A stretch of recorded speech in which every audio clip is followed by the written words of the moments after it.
A moment of silence, excuse me. So, now we have a moment of silence for all the men and women in uniform around the world.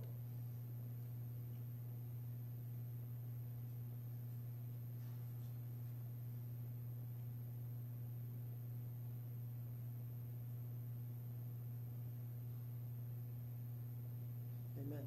Thank you. Please be seated. We're all ready to go here. Give the roll call. Kathy? Chairman McKee, Here. Vice Chairman Marcotte, Here. Member Kiefler, Here. Member Dillard, Here. Member West, Here. Member Sills, Here. Member Evans, Member Richmond. Present. Chairman, Thank we have a you. quorum. Thank you very much. Just want to note that Angel has resigned from the board, so we have another position open on the Planning and Zoning Commission. Who did? Angel? Oh, we did. DiPotoia, it is, or DiLaPotoia, that's his name. Moving along, we have a consent agenda. Is there anything anyone would wish to pull off that, or, I guess it's just the minutes. So I'm looking for a motion to accept the minutes of July 12th, 2016. So moved. All right. Second. We got a motion and a second. Any discussion of those from anyone? Hearing none, I'll call the question. All those in favor, say aye. Aye. Anyone opposed? Hearing none, it's passed. We have no old business to take care of. We have new business tonight. I'd like to make note that if there's any members that have any business interest in the properties that we are discussing tonight, to please file a notice of that you are, what is it? Yeah. And, but you still can participate in the conversation and the discussion. So, moving right along. Planner, Mr. Rumor, Mike Rumor, I guess it's up to you now. We're looking at the rezoning and PUD land use plan for the park at 429, formerly known as East Crown Point PUD. Yes, you may recall back in the good golden ages, pre-bubble, this property came through as the East Crown Point high-tech industrial annexation of PUD, so that was then, this is now. Now it's called the Park at 429. This is an annexation with a zoning to PUD with a PUD land use plan. The property is located on the west side of the 429, north of Palm Drive, and east of East Crown Point Road. East Crown Point Road serves as the dividing line for the utility service area between Ocoee and Winter Garden. And those of you that were here before the 429 came in, at one time the 429 was looking to kind of go, I think, east of Stark Lake, and it ended up over here, and we have some properties that happen to be on the west side of Ocoee, and they are Ocoee properties. It's not Winter Garden. East Crown Point, the city limit? On the west side, I yes. think so. And so it's 3 parcels. Now, this long parcel, interestingly, has one tax ID number, and part of it is in Ocoee and part of it is in Orange County. So we're annexing the portion that's in the county. It would be a northern portion, roughly about where this line is. I have a map that indicates the exact properties we are annexing. There are 3 parcels, over 45 acres. The city limits are where the property abuts city property, this location, and then the roadway is not a barrier, so it's contiguous on the east side to some properties as well. So thus it's eligible for voluntary annexation, which we received. The property had a large-scale comprehensive plan amendment from agriculture and citrus rural to light industrial that was processed as a large scale through Orange County. When the project stopped in the city back in 2008, 2009. It continued on in the county and got a large-scale amendment. So when the county changed it, it automatically changed in the city's JPA to light industrial. The property, let me go back up. So as you can see, it's vacant. The property here, kind of shoehorned in, is a apartment complex. There's unincorporated Orange County. You have City of Winter Garden. This is the location of in City of Winter Garden, the Solar Bears training facility that will be constructed. You have Crown Point, Cross Road, Crown Park Circle. This is an area, this Palm Drive along here to, that's the trail right there, is a connection, a short connection we're looking at in the future for our trail connection from downtown. The property is vacant undeveloped. The applicant is proposing to develop the over 45 acres as a light industrial flex office PUD with a minimum floor area of .037. There are 6 proposed warehouse buildings, and the permitted uses would be those in the I-1 with some exceptions: automobile sales, boat sales, mobile home sales, those type of uses. The annexation PUD land use plan is before you. The properties that are, you can see the cross-hatching. See how this portion's not cross-hatched? That's in the city. The cross-hatched portions are what's subject of the annexation.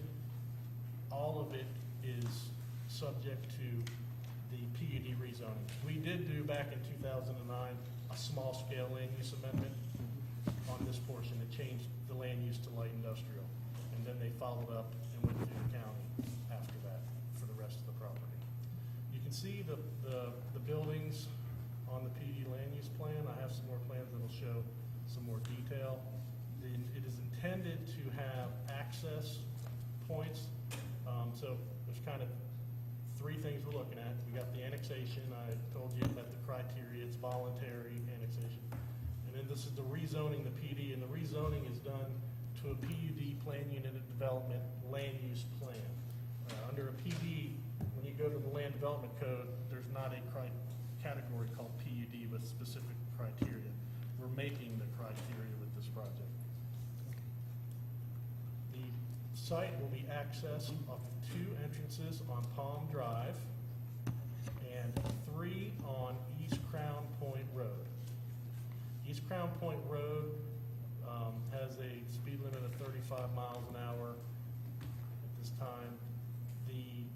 Going into the land use plan a little bit further, there is a master stormwater for the site. The 3 parcels, parcel 1, parcel 2, and then parcel 3, are being combined to provide a master stormwater pond in this location, which would have a pop-off and eventually goes to Lake Apopka. There are, as it said, the light industrial flex office buildings. The site, let's see if this one shows it a little bit clearer. Now I'll go back to this one here. I like this one better. The buildings are arranged with 3 smaller buildings and then 2 larger. The 2 larger have the potential, the truck bays and the truck parking and that sort of development scenarios internal to the site. There are 2 small buildings with potential for truck bays. They're not as deep, they don't meet the 120 feet for the 120 feet deep for 52, the large 18-wheelers, 52-footers. There is associated parking on the site.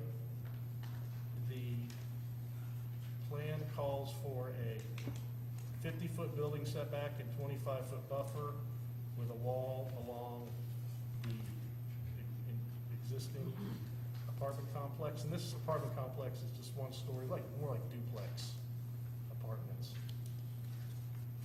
The plan proposes to limit the trucks to an entrance. The eastern entrance on Palm Drive and the northern entrance on East Crown. Turn lanes, a left turn lane in and a right turn lane is being provided at this point. This is for the vehicular traffic, the non-truck trips. And a left turn lane from westbound Palm to southbound East Crown is proposed at this time. East Crown Point Road is a kind of a anomaly in that it's part county, part Winter Garden, and part Ocoee. And Winter Garden and Ocoee are working on the 429 overlay for design criteria all the way from West Road down to Highway 50. And one of the aspects Winter Garden and Ocoee is planning on is a signal at this intersection. To signalize it will take joint planning for that road section when at such time as this left turn lane is being constructed, we will put the proper facilities for a mast arm in that right of way then to receive that mast arm. And as the Solar Bear development goes in, Winter Garden will work on that side to coordinate that future signalization. So it's not a requirement of this development to signalize it. It's a plan between Winter Garden and Ocoee that we are drafting up in the 429 overlay. Now, this property, as I said, is in the 429 corridor. As you know, we do have a moratorium in effect on site and building permits.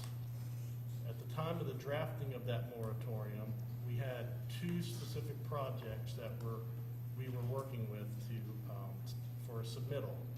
And because of that, we wrote language in the ordinance for the moratorium that if a project is willing to meet the 429 criteria as it's being drafted and work in good faith to meet those criteria, they can go forward. This was one project, and then the other project is one I have on Plant Street right next to the 429. So those two projects. But we don't have those criteria yet, right? No, they don't. So working in that criteria, we've been working with the applicant to say, the criteria for the 429, if you remember the report, highlighted the West Road, the Plant Street, and the Highway 50. This is sort of that in-between, and we weren't sure what we were going to draw up, if the Plant Street was going to extend north. And it's not going to have a specific area, like the West Road interchange will have a specific design criteria. The Plant Street interchange up to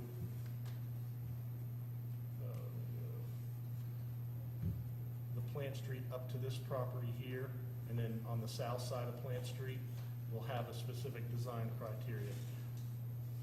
We knew at the time that the Solar Bears were working with Winter Garden on a plan. We just wanted to be sure we were playing on an even field. So the draft language right now is simply the buildings on the rear, the architecture must appear similar to the front. So it kind of looks like you have two fronts. There's a buffer requirement along the 429 of 35 feet with specific plantings, then a 25-foot buffer along the front. So this property in that design criteria is not going to be really specifically pointed out. It's just going to have general criteria. So knowing that, we were comfortable moving forward with the application. Mike, before you move further, that intersection we were talking about possible signalization in the future, would you point that out up there for us, please? Right. Okay, just to clarify, because that's turned 90 degrees from our drawings. Okay, gotcha. Okay. That's Palm Drive and, East Crown, Circle. yes. And how far is Plant Street south of that? Is that the next block? Yeah, it's just off the Long screen. block. It's just Yeah, off the you screen. can see it's right. Okay. Right. All right. Yeah, so you're seeing probably this parcel up to this point. So there's Plant Street. Mr. Chairman, Yes. before we go any further, I just want to declare that I will not be voting on this project because I want part of the link, okay? So interesting. And I won't take part. Any discussion? No, Okay. Tallahassee didn't take this process. Oh, really? Oh, first I heard of that. Okay. Well, then just give me you have to file a form, right, the conflict of interest? form? Okay, please do, thank you. Mr. Rumor, anything else to add to that? Yes, so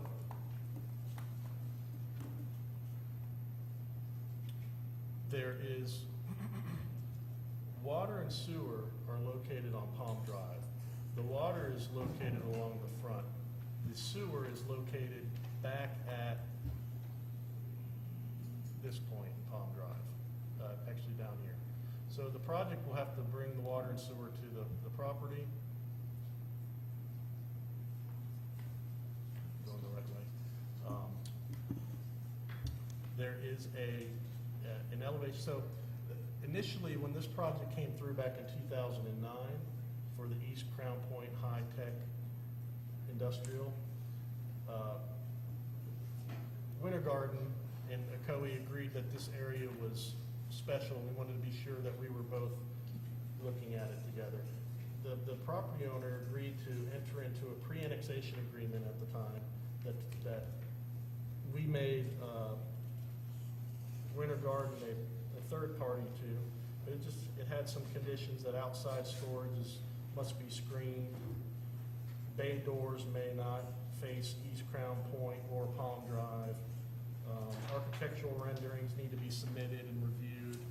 And as part of this pre-annexation agreement that's in effect, and with our joint planning on the 429 with Winter Garden, they are fine with this project moving forward. You can see there is an elevation and Who's they? provided. You said they are fine? The city, City staff? yes, city staff, yes. Thank you for that clarification, yes. Ocoee City staff? The Winter Garden city staff. Winter Garden city yeah. staff, okay.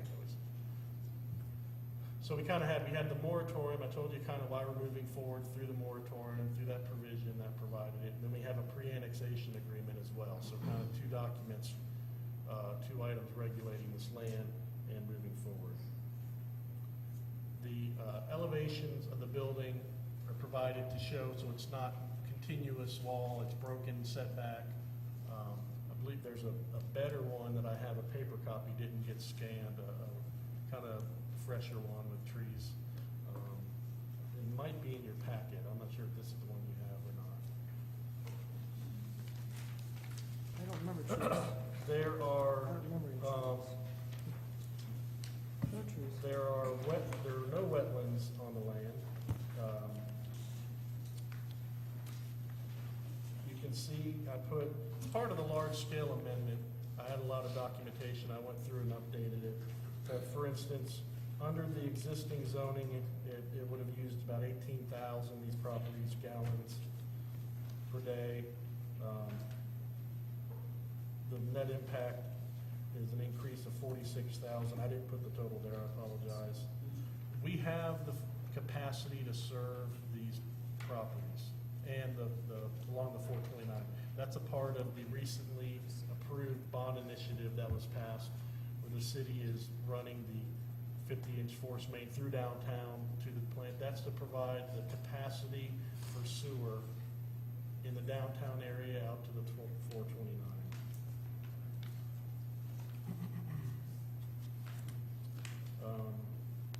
This is in the Wekiva study area. As you get west of the 429, those indicators stop showing up, and this property did not provide any of those. Again, this is sort of three items. The two are combined, the PUD rezoning and the land use plan, and I'm available if you have any questions. Okay, thank you, Michael. And the applicant is present to make a presentation if needed. Very good. Any questions from the commission? Any questions? Open it up to the board. I have a couple. Go ahead. You mentioned that this project doesn't warrant a signal at that intersection.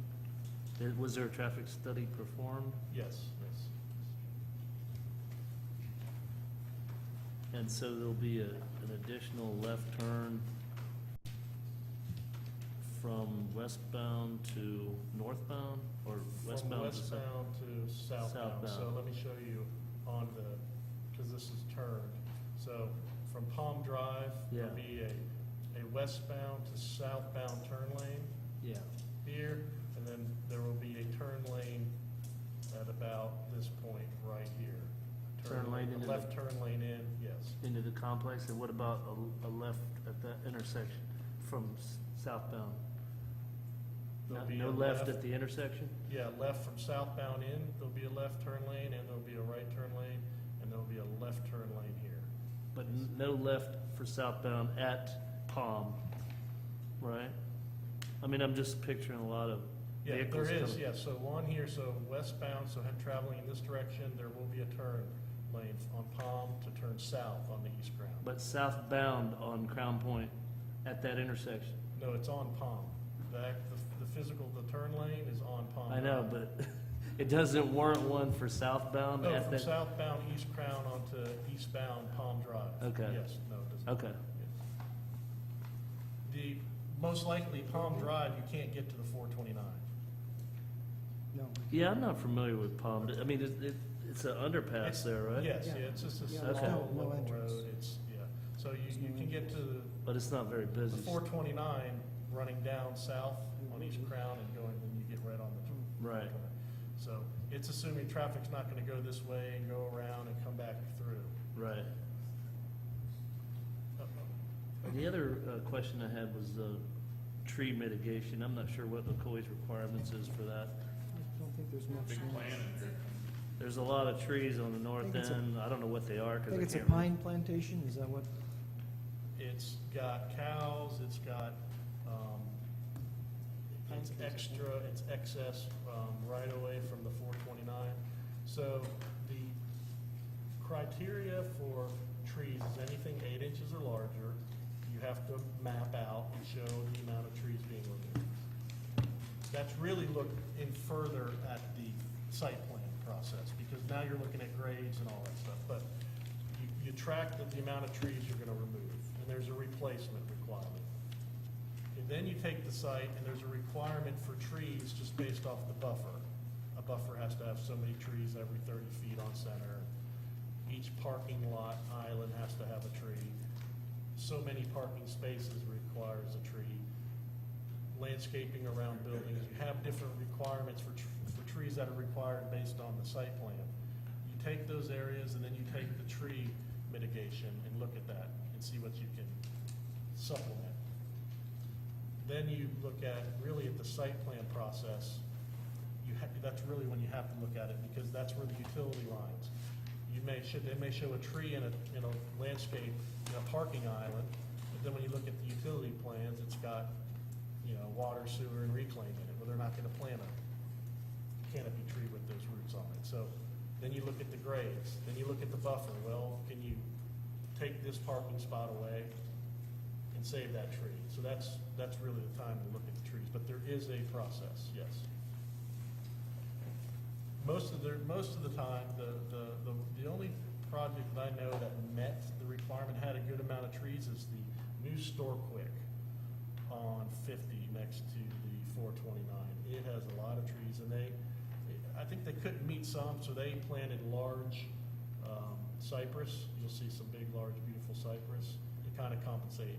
Instead of planting a 10-foot, 2-inch oak tree, they planted a large cypress. We did that with the Casa Marilla Apartments.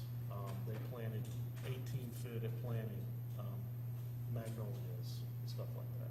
We have an urban forester that No, we looks do at- not have a arborist on staff. No. It's not a registered or licensed arborist, it's done by staff. Thank you. Any more questions? I have a Mr. question. Evans? Go ahead. Oh, Go ahead, Jim. Mike, there is no plans in the 5-year plan to do anything with Palm Drive. So that's, you're going right through that trailer park there, there's no sidewalks there, there's sidewalks, partial sidewalks, but there's nothing for the kids, walking to school. And those trucks, we noted, put a industrial park there, the, trucks are gonna be coming off of, Ocoee Parker Highway and going in there, so. But I realize that there's nothing in 5 years with the city, Winter Garden, or Orange County. There is not a plan in the 5-year CIP. However, we are looking at Palm Drive for the 429 overlay and the downtown, because we would like the trail. This project is dedicating right away along East Crown and on Palm Drive, so we can fit that trail. Yes, we recognize that Palm Drive is now significant, where it Right. wasn't before. And it- Yes. when this project is up and running, it will be more significant than ever, so. Yes, when this building, and don't forget, there's a lot of vacants, I mean, you've got industrial and winter garden, I mean, yes, I mean, it's both sides, I mean, it's a road that'll be used by a lot of different people, so yes. Particularly by trucks, if this is a warehouse facility. Not particularly by trucks, no. The southbound in the East Crown Point Road will be the general truck usage.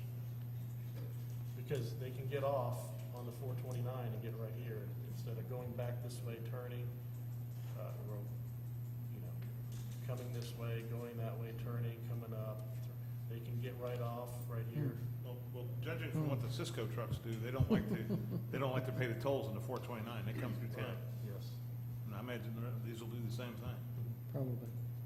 Excuse me for a moment. Kathy, are you catching this? Are the microphones working? Because I could barely hear Jim. Are you getting everything? Please speak into your microphone One, two, so three. she gets it. Too much? That's too much. Make sure they're all working. Okay. Yeah, your significant point about the traffic. So I think it's not unreasonable to assume that there's going to be a significant amount of large truck traffic on Palm as well as Yes. East Crown Point. Yeah, certainly, we're creating a scenario where trucks will use an entrance on Palm Drive. as Mike, are we well. supposed to have the traffic study in our packet at all? I didn't see one. Okay. And they talk about it as one of the criteria, but I never did see a traffic study. And you're showing it as a C, and I would say, I beg to differ. Today, it's a D or an E there. Palm Drive? Most times. No, that intersection, Crown Point Road. Because when you get down to Plant Street, it's impassable all three directions. Right, yes. So I'm just thinking adding trucks and other vehicles to that next intersection with Palm Drive's not going to be much better. Nobody's going to get out of there. Right, yes. So, as I say, I didn't see any traffic study included, and I'm concerned about that. So, the other one question I would ask you is about you said you've got to extend the sewage, the Yes. waste treatment from, I guess, further east on Palm Drive. Yes. Is the client chipping in on that or taking care of that extension? Yes. Okay. I didn't see that indicated either anywhere. Any other questions down here? My concern is, I guess it's the same concern as the traffic studies, just the traffic studies. So realize how many trucks that we seize on a daily basis. With the increase of residents in Ocoee, especially in that area, I think it's crucial. It's very, very critical that we keep that in mind in terms of traffic studies. How accurate the traffic study actually is, so that we can just think ahead. Whatever we can do. Will you be able to make the traffic studies available to us? Yes. Okay, that's my questions. I have a couple. Go ahead. Is there a particular urgency to this project that makes us have to consider it before the criteria are established, Yes. which is? We've determined that we're not going to have really stringent criteria as we are in the other segments of the 429. But we are going to have some criteria. Yes. All right. And then the applicant can speak to on his sense, moving the project forward, the need to do that. Okay, I'll ask the applicant. The other question I have has to do with the apartment complex that's there. It strikes me that surrounding an apartment complex with 30-foot warehouses isn't exactly compatible usage. And the apartment complex was there first. So I'm a little concerned about the impact that this is going to have not only on those particular residents who've been surrounded by cow pasture for all this time, but also just the optics of driving by an apartment complex surrounded by warehouses. It just doesn't add up.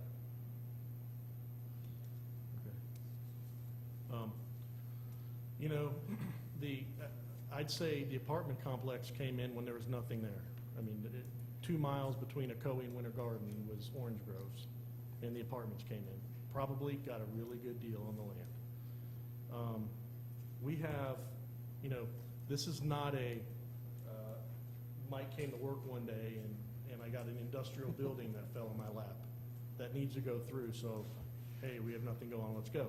We have studies, the 2006 Northwest Sector Study, that scenario A, B, and C, scenario B and C shows this property as industrial.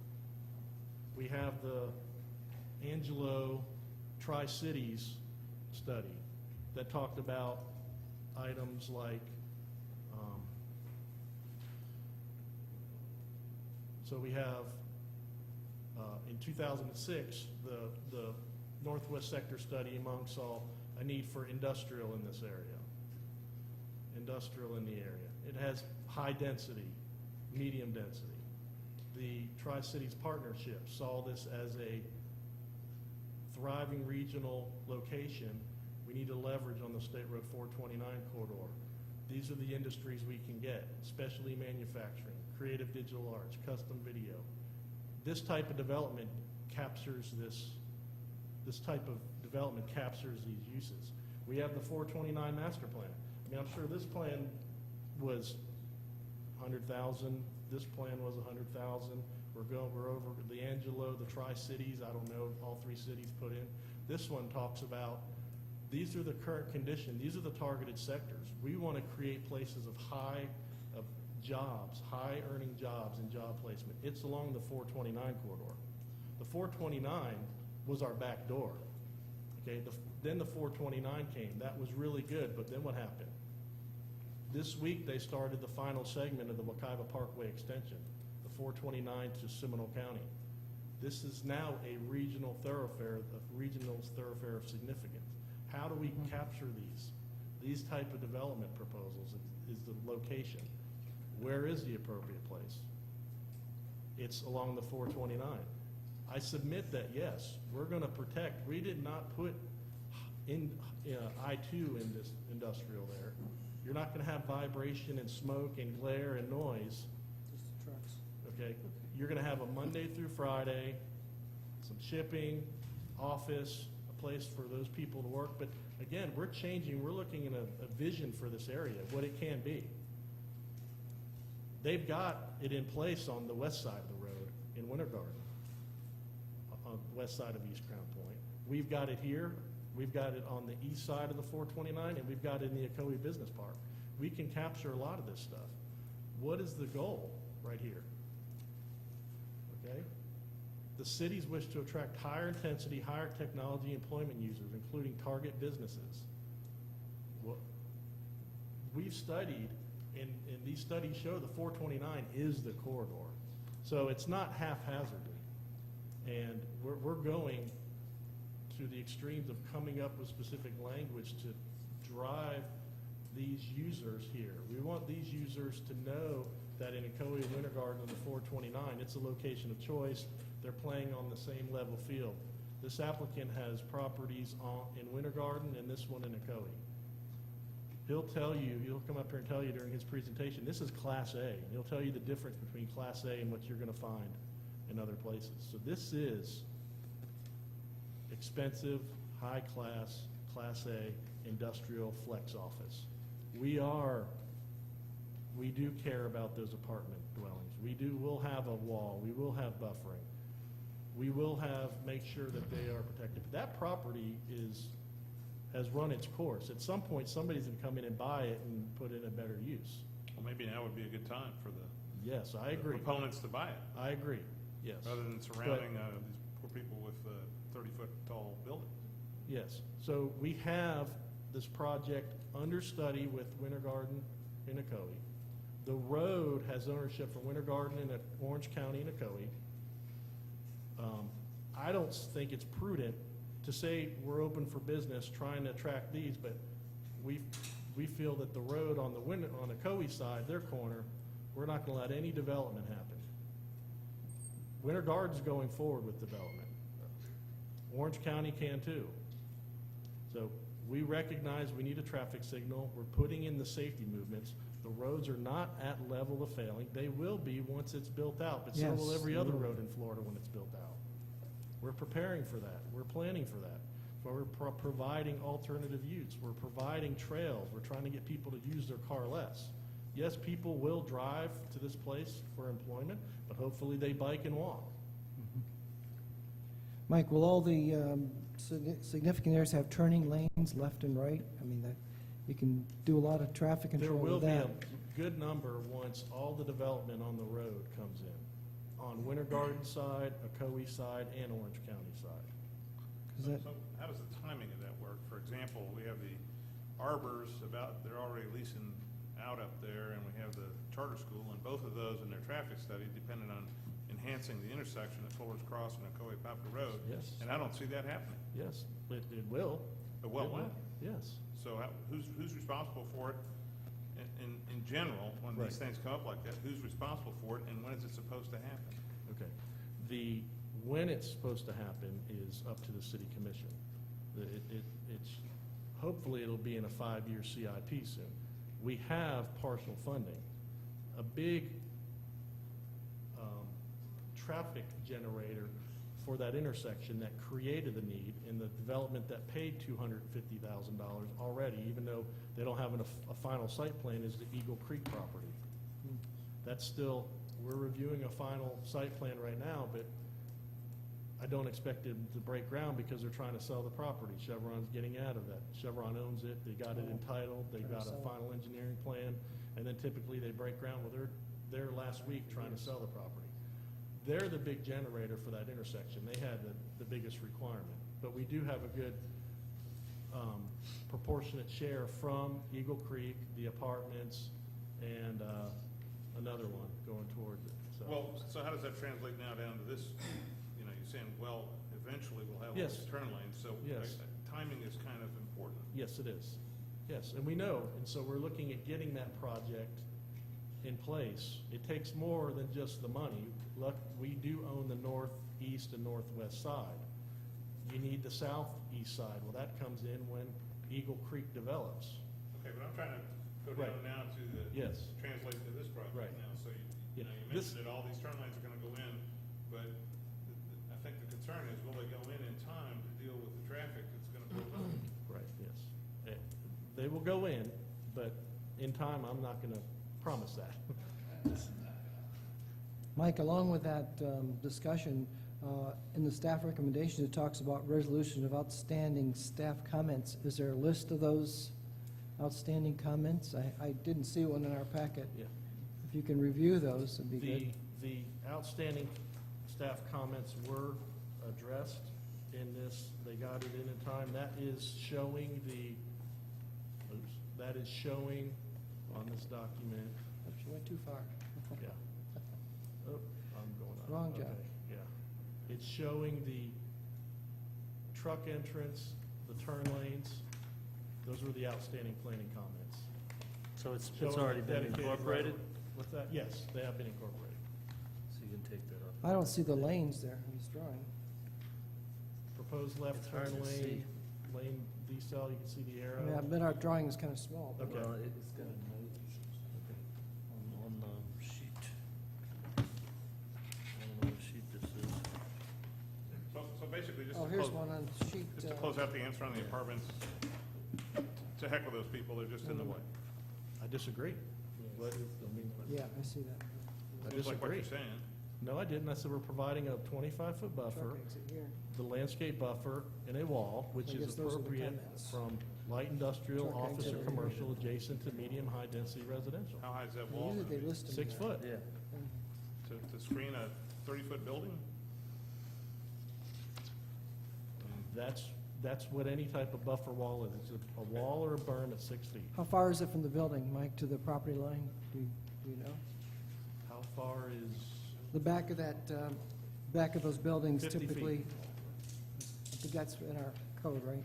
yes, That'll be grassy areas? Will there be trees there? yes. Showing trees on that one conceptual plan view, but, Right. well, we do care about those people, unfortunately. Progress moves on. It might, just as a hypothetical, if we don't annex this into into Ocoee, then what happens really with the property? The property then seeks to gain its development approvals in Orange County. It would need permission to tie into Ocoee utilities. It's Ocoee's utility service area. If Ocoee refused, Winter Garden could provide them utilities, because our utility boundary agreement is with Orange County. Okay. Okay. But in good friendship, we will not seek to take any Winter Garden properties and serve them utilities, and they too. So, yes. So any subsequent tax collection, we would Go to Orange Go to County, Orange County. yes. Okay. Is that it, Mike, for your presentation? Any other? Yes. Any issues? Any other questions for Mike? All right, anybody, can we get the applicant to come up, and we got a few questions for them? Please state your name, your address, and your business associate. I'm Matt Sullivan. I'm with TSG Development at 100 South Orange Avenue, Suite 500, Orlando. Thank you. Can you give us a brief overview of what you foresee as the truck traffic and other vehicular? Yeah, I mean, we picked this process? site because of its location, being along the 429. When you look at industrial, I do industrial, I've been doing industrial real estate for 30 years. And the key to industrial users, warehouse users, business users, is to get on and off the thoroughfares as quickly as possible, and to get out to the community and out to the surrounding areas and distribute their products as quickly as they possibly can. So the goal here is to get on the Crown Point Road and then on the 429. When you look at the bulk of our industrial property in the city, the Central Florida MSA, it's in the South Orlando area, and it's there because of the Turnpike and the 441 and the Beach Line interchanges. When you back up and look at a 30,000-foot view and you say, where are those other interchanges in the city? It's here. It's just north. The interchange that you look at, the Turnpike, the 429, you can get from downtown Orlando to this site in about 20 minutes. You can get from South Orlando to this site in about 20 minutes. You can get from here onto the Turnpike within 3 or 4 minutes. From a trucking standpoint, that's critical. All of our, you mentioned the tolls and going along Palm Drive. Most of the, Florida, the state of Florida is now, I think, the largest toll operator in the country. So everybody's used to paying tolls. All the truckers are used to paying tolls. I don't foresee any possibility where a trucker would go back, what Mike was saying, back down Palm Drive to come back around and get on 9th, or not on 9th, but on Plant, and then come back up. They're gonna come down Crown Point Road. That's the quickest, easiest way to get onto the 429. So And when that's this is, key. so when this is up and running, it's fully occupied, how long do you think it's going to take to get from the 429 interchange to your project facility? It's Another 20 minutes. a mile. Yeah, I know. It's 1 mile. 20 minutes at least, trust me. It takes you 15 minutes right now to get there. So I guess that's my biggest heartburn, is I just don't see the road is, Part of our requirement was Facilities. to get a traffic study done, which we've done. We fulfilled that obligation. And as Mike said, that it indicated that it works. And that's what, Well- we have to rely on the professionals that tell us that, have the answers. is it set up so that at various levels of occupancy, there's thresholds that certain things will have to be done to Crown Point Road and to Palm Parkway? No, there are no additional I improvements. just see total gridlock there, just, it's not gonna be It's- user-friendly to the people who live there, let alone those people in the apartments, so. it's designed for the square footage and the entitlements that we're looking for. Any other questions? Yeah, what's your normal operating hours for this facility? Is it 24 hours? Is it- Well, typically, I mean, it would be an industrial user, and, you know, the beauty of this project is we've got an opportunity for users of all sizes. We've got the building up there on the corner of Palm and Crown Point. You know, we can do 2,000 to 4,000 square foot bays there. The building below that, you're looking at 5,000 to 10,000 square foot bays. Then you look on the other smaller building, it's probably a 2-building deal where it's going to be 15,000 to 20,000 square foot users. Those are typically daily, you know, they operate normal business hours. Normal business hours. The bigger tenants, which will be, again, I think on the front, on the 180-foot deep building, building 1, or building, what building is that, building 3? You know, those tenants are gonna be anywhere from 14,000 square feet, a 2-bay deal, then they're about 7,000 to 8,000 square foot bays. Be a 2 to 3-bay deal, those would be 14,000 to 25,000 square foot tenants. Heavier office use, this doesn't exist out here, and there's a tremendous demand.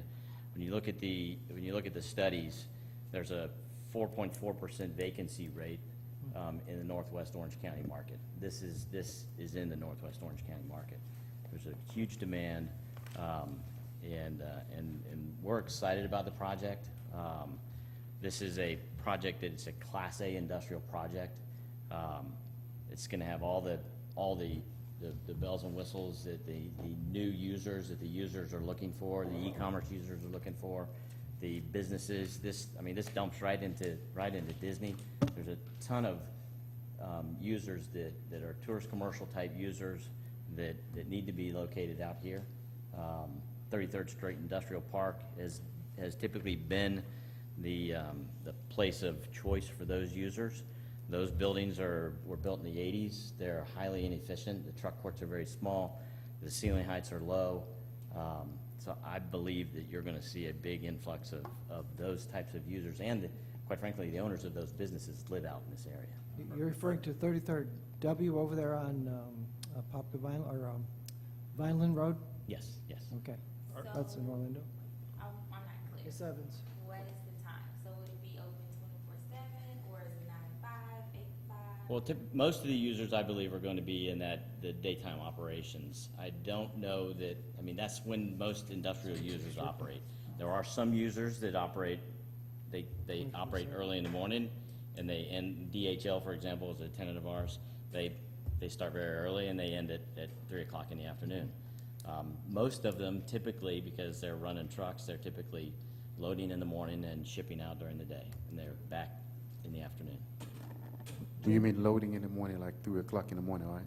I don't believe that that's what time they operate, but. I know mean, FedEx. Some of them FedEx may. operate But that they way. might. Some of them may. They might. Yeah, Some of them may, I sure. see this as a 24/7 operation for some people, So- there, right? Yeah. So are you familiar with the big warehouse facility just north of the intersection of 414 and the 429? Up in Apopka, just north yes. of where they're building the hospital? Yeah, QCD, Is that full? it is now, yes. In fact, QCD, the operator that does distribution for McDonald's and Starbucks just signed a lease for a 200,000 square foot build-to-suit up there. And they're building a 150,000 square foot spec building next door. Can you tell me just a little bit more detail about what you're going to do to buffer these apartments from your facility? What we've been required to do is put the 6-foot wall in, and there's a 50-foot setback from the property line to the building. And then there's a buffer requirement. I believe it's a 25-foot buffer requirement. It's a planted buffer. So the requirement that Is that part of the 50-foot setback, or is that on the other that's side? within that 50-foot setback. Does that include a berm, Mike? Do you know? No berm? Berm or wall, okay. And what- We asked about putting a berm in. They prefer a wall, so What kind of wall are you going to build? it'll be a masonry wall. Masonry wall? Yeah. Brick? Brick? Block, brick? It will probably be, Something that they have requires- the new panels that they use. Oh. We did that over in Winter Garden. Winter Garden required that on a project that we just completed for Thermo King, Precast. and it was a precast wall. Any other questions? Thank you, sir. Appreciate your Yes, sir. input. Thank you. Question of procedure here. Is this going to be a two-vote system for annex and then for the part? Yes, sir, you would take two motions, but you should open up public comment. Yes. Just want to get it straight. All right, so we are open now for the, as the attorney says, we need to open up for the public hearing. So anyone having any comments or questions, please fill out a form, a comment form. There's some on the table right there. And anyone else got questions or comments? Appreciate your input. Yeah, you can finish it when you're done, before you leave. Yeah, please do.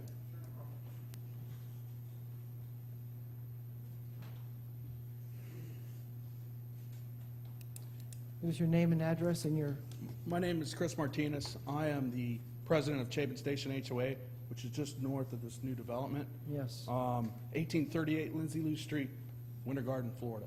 okay. I think in today's climate, I think there needs to be some common speak spoken at this meeting tonight. Just to give you a little background, I've worked for some of the biggest developers in the nation. So I can sit in this gentleman's chair and understand what he's talking about. This is what I do for a living. I manage it, I build it, I buy it out, I contract it. I understand and get this. The problem I have is that this gentleman here puts up a plan about high-tech industry and this and that. But from a common sense perspective, for everybody here, why would you build a 200,000 square foot building with a 32-foot clear height, non-air conditioned, with minimal office space to house high-tech industry? It's not good use of their money, and it's not good use as a tenant. If I'm a big owner like Disney or Ford or Lowe's, I'm not going to come in and rent that site because office is expensive to build, anywhere between $25 and $40 a foot, depending on what kind of finishes you put in it and that. Industrial is economical. Why? Because it warehouses items. To think, common sense-wise, that this is going to be a mom-and-pop operation where people are coming in at 8 o'clock, loading their trucks, delivering to the outstanding community, and then going home at 5 o'clock, it baffles my comprehension because I build these for a living. I built the Lowe's distribution center in Davenport. It was 1 million square feet. I built Ford. I built the first H.H. Gregg distribution center here, Davenport.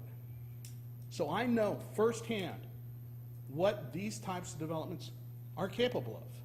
Why? Because not only do I build the shell of the building, but I build the interiors. So I can tell you this, H.H. Gregg, 500,000 square feet, 10,000 square feet office.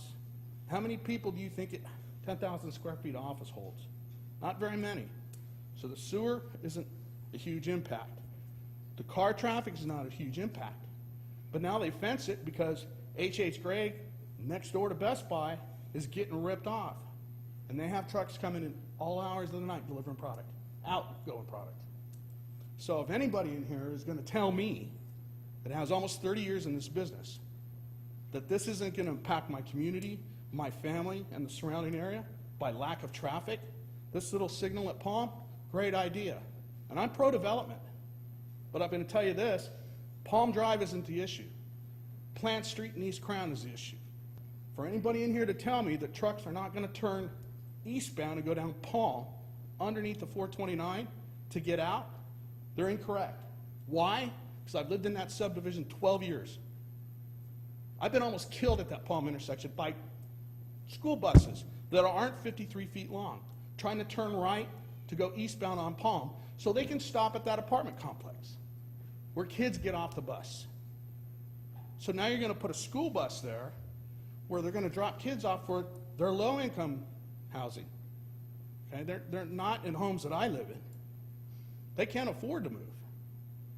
And now we're going to put this huge development with mom-and-pop type delivery services and encase that apartment complex.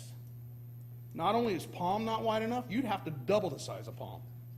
And please, go out to that intersection and sit out there at 5 o'clock at night. Go out there when school starts and see what happens at that intersection. My family's almost been killed. I've almost been killed. Because you have over-the-road truck drivers, yeah, great, they got a phone that's got GPS. You think they know where they're going? They've been driving 12 hours. It's dark. Again, for the record, I'm pro-development. But something serious needs to happen with the traffic flow through that area. And it starts with Plant Street. Okay? Mr. McKee, Yes. you referenced I Plant agree. Street and East Crown. That light, my community fought to get that light because they weren't going to put that light in at one point because it was too close to the 429. I watched 3 people get hit at that intersection in 5 years. This isn't something that we just take haphazardly.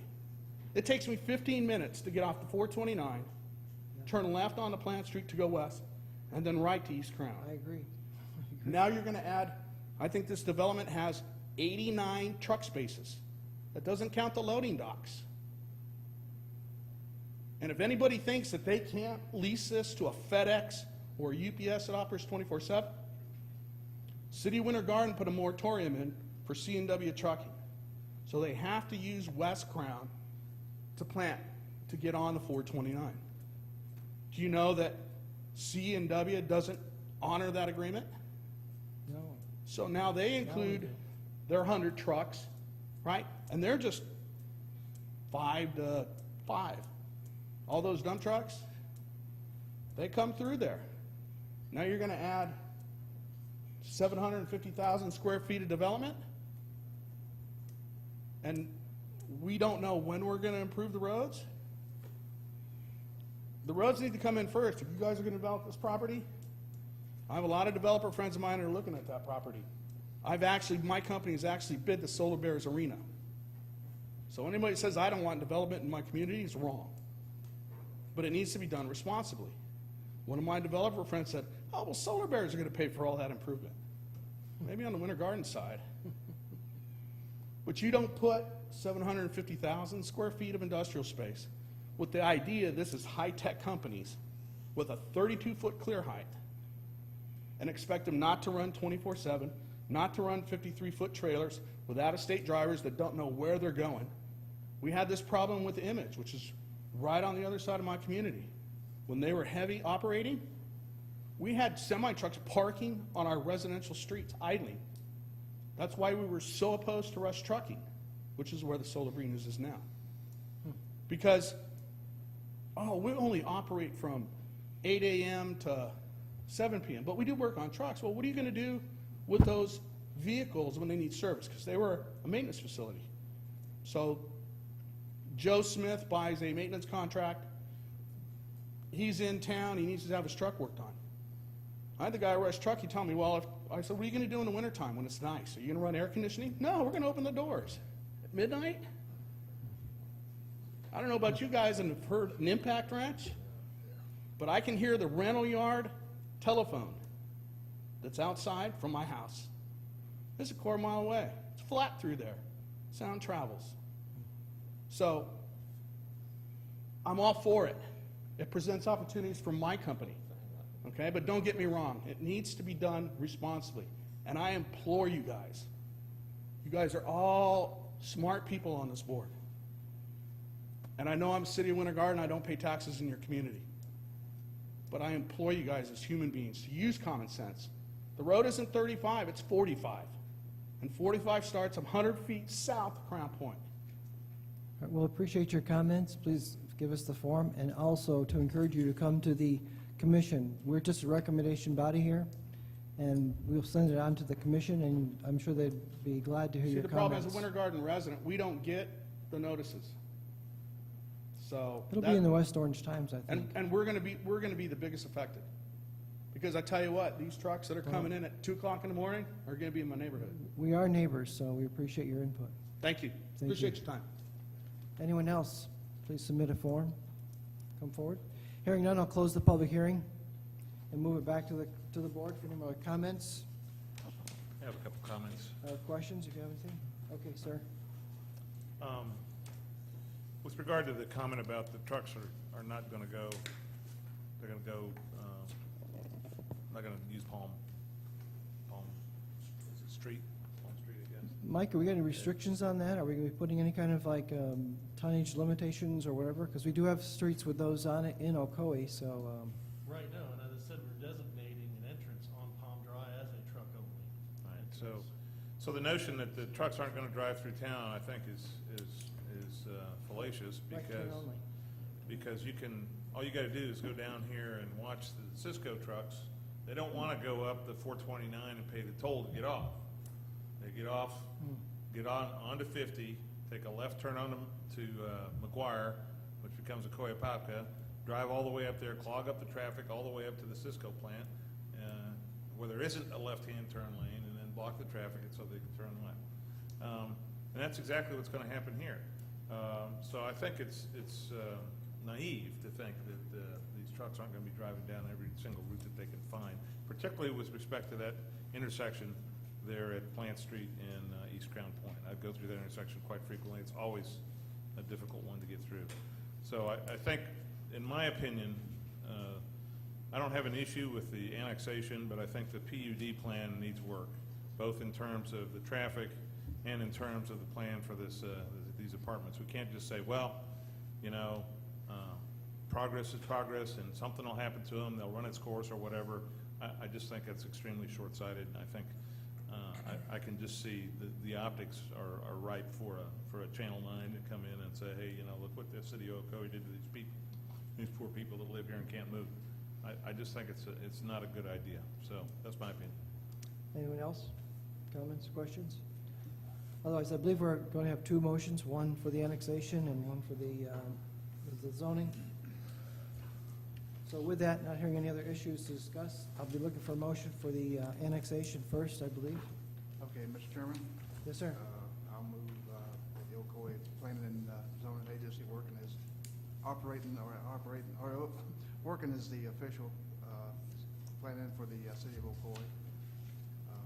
Recommend approval for annexation in initial zoning to the project AX-04-16 and -058, and the rezoning RZ 16-04-03. Should that be part of that motion? The RZ part?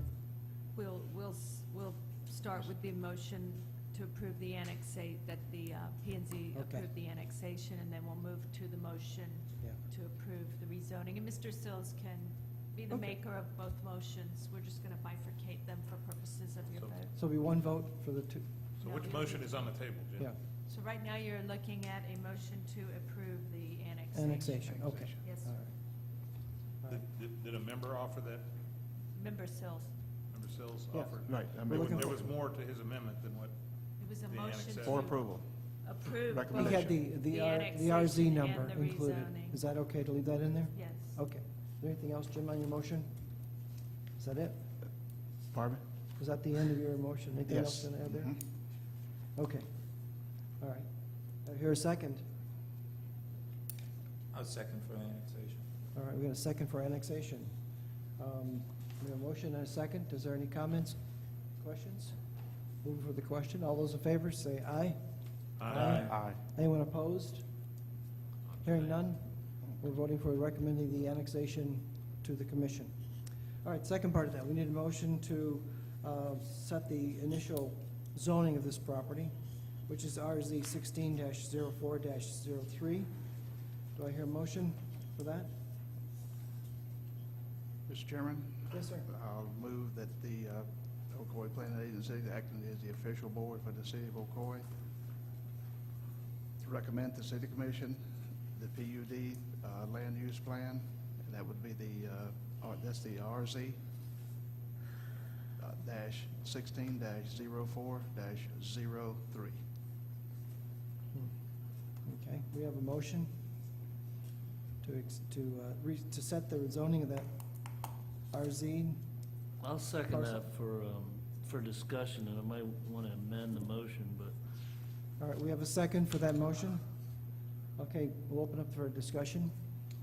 Yes, sir. Mike, it seems like we don't have, I certainly don't have enough information about the traffic in that area, but I would think it would be prudent to, first of all, understand on these drawings, how many lanes in each direction are going down Palm and how many on Crown Point. I would even think that there should be right turns in for a complex of this size. Otherwise, isn't that just a two-lane road, East Crown Point? Yes. Yes, it So, is. you know, trucks turning in is really gonna back things up worse, and I don't travel that much, but I know it backs up some at, Plant Street and East Crown Point, but, I would like to amend a motion that would either say you go to the city commission with more details on traffic movement, or add the roadway improvements as a condition to this approval, that these improvements get looked at, and whether right turn in, you know, to this complex, it seems would be really helpful in that area. Okay, sir, give me a brief Okay. condition that you want to propose. Well, I'll just amend the motion for a revised site plan for traffic movement illustrations and proof of the traffic study, which we didn't really have in front of us. Okay, Mr. Sills, is that condition, I'll accept that condition, you yes. accept that? So the motion has been amended and accepted. Do we need to have that seconded? I think we do. His condition? The motion maker has accepted it. Okay, so we That need is to have now- that seconded. Yes, you're We're good. now on an amended All right, motion. so we have an amended motion. Any other discussion? The amended motion? I guess I'd just say I'm in favor of that, because I still, right now, that's a traffic problem. Almost any time I've been over there, it's always been a problem. We need to widen Plant Street through Ocoee, basically. I mean, it's wide in Winter Garden. That would help, but Crown Point Road needs to be, at some point, a threshold needs to be crossed there to where we're not going to go end up with a level of service of F, which is what's going to happen. All right. Any other comments? Yeah, the amendment doesn't assuage my concerns about the traffic, so I'm going to continue to vote against this one. Well, as any of us, all the freedom to come and talk to your commissioners, because they're the ones that make the final choice. We're just recommending to move this forward. Correct. I think the project itself is definitely a requirement in the city to help us grow. But And sure, it needs better it's planning. unfortunate that people will be affected by it, but I don't disagree, it needs better planning. we want Route 50 to be complete too, but we got to go through what we're going through right now to get there, so it's just. Premature, it one of needs a those better things. plan. So, all right, with that, all those in favor of this motion, say aye. Aye. Anyone opposed? No. We have one opposition. You got that? One Abstain. abstain, Yeah, one no. I'm the no. And one abstain. Yeah. Anybody abstain? Yeah. Dana, is that what Milton said earlier about him not being able to participate in discussion? Is that correct? That's the first I've heard of that. We're going to offer training to the P and Z members on different issues now that we have a new board, and we'll Yeah. discuss this type of thing when we get to the the laws on voting conflict at that Yes. time. Mr. West declared his conflict, which is proper under the law. Mhm, He filed correct. his memo of voting disclosure 8B form, which is proper under the law. He chose to abstain from discussion, which is prudent, a prudent choice on his part. And he has abstained from both votes, the annexation and the rezoning, and that's on the record. So tonight, this is a textbook picture of how you do it. And we will come back with the training to all members now that you have a new, bunch of new members and a new board. All right, we Discuss appreciate that. those sunshine and ethics and whatnot. All right, thank you. So that issue will go on to the commission. Let's say if you have any input, further input, that's the people to see and talk to. I'm not sure when that will be on the docket for the commission. Any idea? No, we did not, with the 300-foot notice, we generally put the planning and zoning date and the city commission date. We anticipate meeting the regular schedule, but we did not put that. We don't have to notice people, there's a meeting, there's not a meeting, so we will send out the notices and place the proper ads. We anticipate a September first Tuesday in September, first reading, third Tuesday in September, city commission adoption. Okay. All right, thank you, sir. All right, moving on to the next item, I believe. I have missed something. We're looking at the, where's the project? The Oak Trail Reserve, PUD, RZ 160403. Is that the right number? That's not the right Yeah, number. this is a substantial amendment. That's 160704, I'm corrected. This is a, again, for the record, Mike Rumor, city planner. Thank you, Mike. This is a substantial amendment to a PUD land use plan. So at the time the commission adopts the PUD rezoning, it's done to a land use plan. If you have any changes, they can be either non-substantial or substantial. A non-substantial use amendment would be something like just kind of changing some lot locations, minor items in the subdivision. If you change the intensity, the overall makeup of the subdivision, access points, that's a substantial. This project received PUD approval, well, it's had a number of PUD approvals and amendments Yes, it has. going back in time. And the most recent was April 19th of 2016 to the PUD land use plan you see here, overlaid over an aerial. And for the benefit of the location, it's on Claircone Ocoee Road at the northeast terminus of Clark Road, right here. This is Clark, this is the widened Claircone Ocoee Road, and the subject PUD is here. There will be a future extension of Clark Road. This is the Arden Park subdivision. I think, I didn't put any other location maps. So this plan, that was approved on April, and then subsequently they did a large-scale subdivision that was approved right after that, I think in June or July. And it was brought forward by a developer, and he had a builder on, and that builder walked away as soon as we approved the plans. So this plan is a revised, and I'll tell you about the one that was approved in April and the difference between this plan. This has another developer, a home builder, Lennar Homes, is on board and represented tonight. Mike? Yes, sir. Can I ask you, there was two plans in here, and I read something about options. Are these two different option layouts, or is one which one is the? One's dated March of 2016, the other one is August. I think the March one is one we already approved. The August one's on input. That makes So the single sheet is the old one? Yes. Okay. The single sheet, you'll notice this, the entrance. Yeah, it's the- moved, changed a little bit. Yes, there was 126 lots. Directly across from the entrance, they had the pool lot. You've Yeah. got the West Orange Trail running to the property. Under this plan, they had 101 units of 50-foot wide lots, and then they had 40s that were rear-loaded. So this is an alleyway, and the lots would be facing the trail. They had a number of connection points to the trail in this development. Again, it had 126 lots, 101 50-foot by 120, and 25 40 by 110 rear-loaded.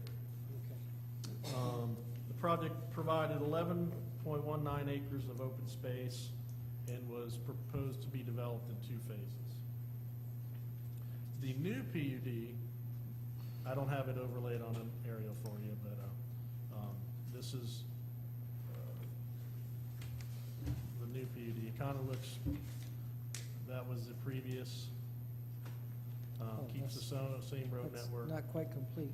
It changes, the location adds more open space, but the change here is proposing 134 lots from 126 to 134. The 40-foot rear-loaded becomes a general 40-foot front-loaded product. We've seen the specific, the 40-foots at the Villages of Westmere. They have a 40-foot rear-loaded and front-loaded product.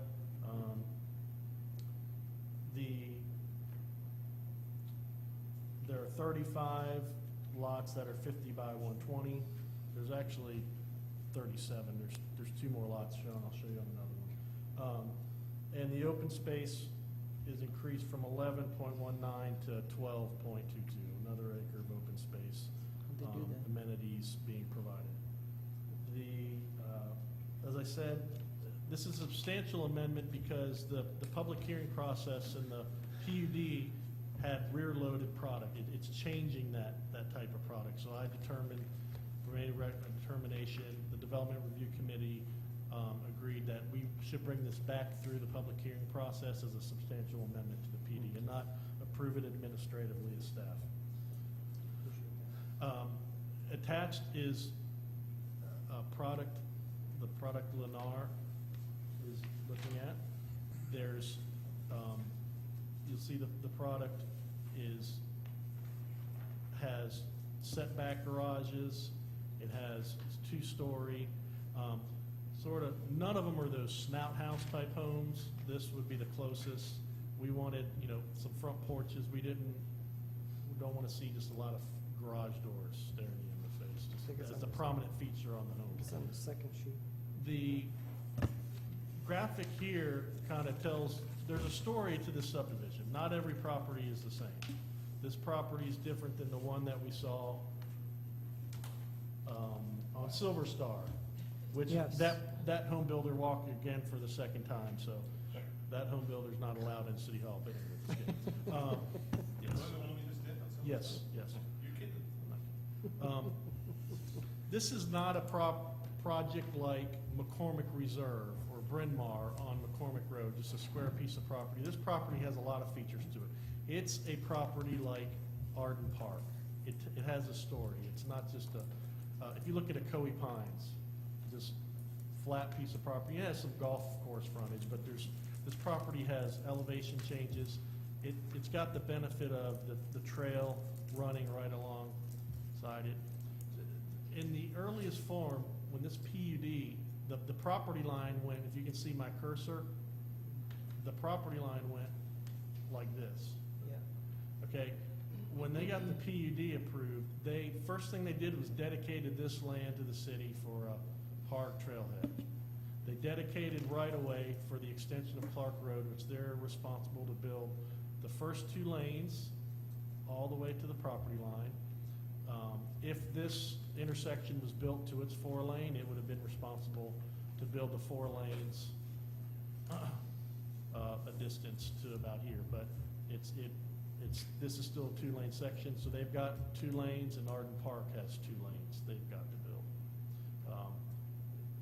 So the project dedicated land, dedicated right-of-way. That's something that McCormick Reserve, Bryn Mawr, Spring Lake Reserve, a lot of subdivisions did not have to dedicate land for a road. They might have given a little room for a turn lane.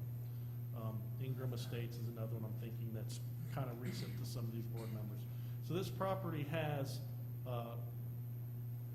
a story on its own, that there's amenities that are not available to a lot of the other subdivisions. There's going to be a trailhead, you've got the trail, you've got open space. So what this is showing you is the 40-foot product in tan, the 50-foot product, and I'm sure the applicant will expand upon this. These lots here are actually 50, or much larger than their 40. They're calling them the 40-foot product, but that's about 2 or 3 other lots. But this is showing the open space, the off-street parking, and the amenities that you see, that you don't find in a general subdivision. So when this plan went through here, we kind of didn't tell the story of this property, so we wanted to make that available to you at this time. So you did understand that they did dedicate land. This is under Ocoee ownership and land for the right-of-way. Adjacent to this property is Orange County, and I think this area will tell you. Yes. So you've got the West Orange Trail here. This is Orange County property. So you can kind of see how this fits with the Clark Road extension. Under the recommendation, the Development Review Committee did say, yes, they agree that it's a substantial amendment. And really, and they looked at not much changes engineering-wise. There's more lots, so they have more connections, but engineering-wise, this actually has more open space, less impervious than the other plan. And so we will have to see a revision to the construction plans if this plan goes forward. In my recommendation, I wanted, as we did with Villages of Westmere, and I talked about this when the April plan came forward, but we are fine with density achieved in smaller lots, but we want upgraded housing and we want amenities. And the Villages of Westmere was one of our fastest selling subdivisions. If you go on Realtor.com, the 40-foot product are in the 240s to 290s, just like the product in Ocoee is. But I wanted Lennar to say, we didn't have this the last time. How are they making it a community? You know, is this just so this project's gonna be developed in one phase. They're buying it all and they're developing it all. It's not a project where they do, like McCormick Reserve was 2 phases. Ryan Homes was contracted to build half of it and planned on doing the second half. They have now, sales are going so good, they're building the second half. This is a one sale, one deal. They're vested in this project. It's not gonna be two builders in this product. So I wanted Lennar to say, this is how we're making it a community. This is our amenity features, and they are here today to talk about that, because that's what also adds to community, more than what a staff member or a developer engineer is gonna tell you they're going to do. So with that, I'll entertain any questions. And so, I said I'm supporting of this plan going forward. Lennar has to sell me as well. And we haven't been to that point. They've provided, we've met and talked about home product. They've agreed to build the product offset garages. This is sort of what we've got going on at the Mattamy and what you have at Horizons West projects. So, and as I'll tell you, a home product goes on a specific lot. And we will tie that down. This product goes to this lot, so you're not gonna have 2 of the Side by side. Summerfield side by side. So with that, the applicants are Okay. here. One question for you. Yes. Any waivers on this, and any, is there any outstanding comments to be answered? No, because this is just a change in housing type Okay, and lot yield, but there is no other change. So Okay. this will come back as a revision to the final site plan. I don't anticipate a need for that to be a public hearing, but if it changes, we will bring it. But it's really just adding a couple more lots and utility connections. thank you, Mr. Romer. Any questions from the members of the board here, starting with Ms. Evans? Jim? Nope. I got questions in general. Might take a while, but, okay. You know, I've been on the board for a while, but the thing is I'm not understanding the market, I guess. I mean, there's a community pool, but I guess I can't really have a pool at my house because the lots are really, really small. And that may be the way the market's going, I just don't understand it. I mean, I'd rather have my own pool, and I'd rather have a little bit more space in front of my house, and, you know, I got 75-foot wide, and my lot is small, and I only got a 1/4 acre, but these are, you know, these are 1/10 of an acre and 0.14 of an acre, and I guess what I'm saying is, along the West Orange Trail, I see other developments in Winter Garden that just bringing on these huge, you know, big houses with big lots, and I'm kind of wondering why we're not getting some of that, you know, high-end stuff over here. I mean, what you're saying is selling for $275, and maybe that's what the market is, but I'm not getting it, and I don't like these small lots, but that's just me. Can I interject a couple things? You weren't here the last time. No, I wasn't I got here with, last I got with Mike before the last one, because we had another one of these where all the houses are jimmy jammed into the smallest space they can get. And, went through the last 9 developments that we've Yeah. approved, including this one, the previous time.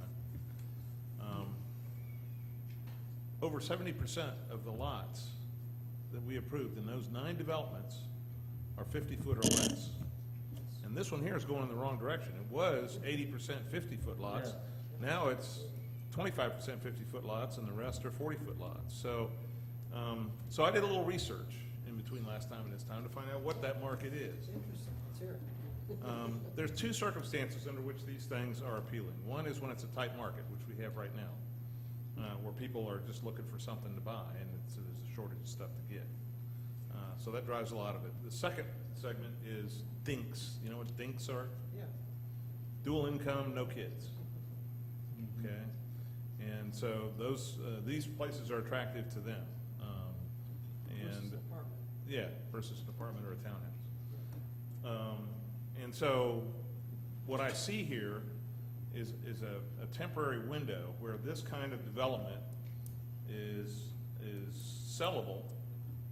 And I see the developers running to this because it's extremely efficient to build, as you can tell. Oh, yeah. Right? You can slap this all together. There's minimal, it has absolutely the minimum infrastructure that you can put into it. So, of course, they're gonna run to this because they know you can sell it. I'm concerned about the long term for the city.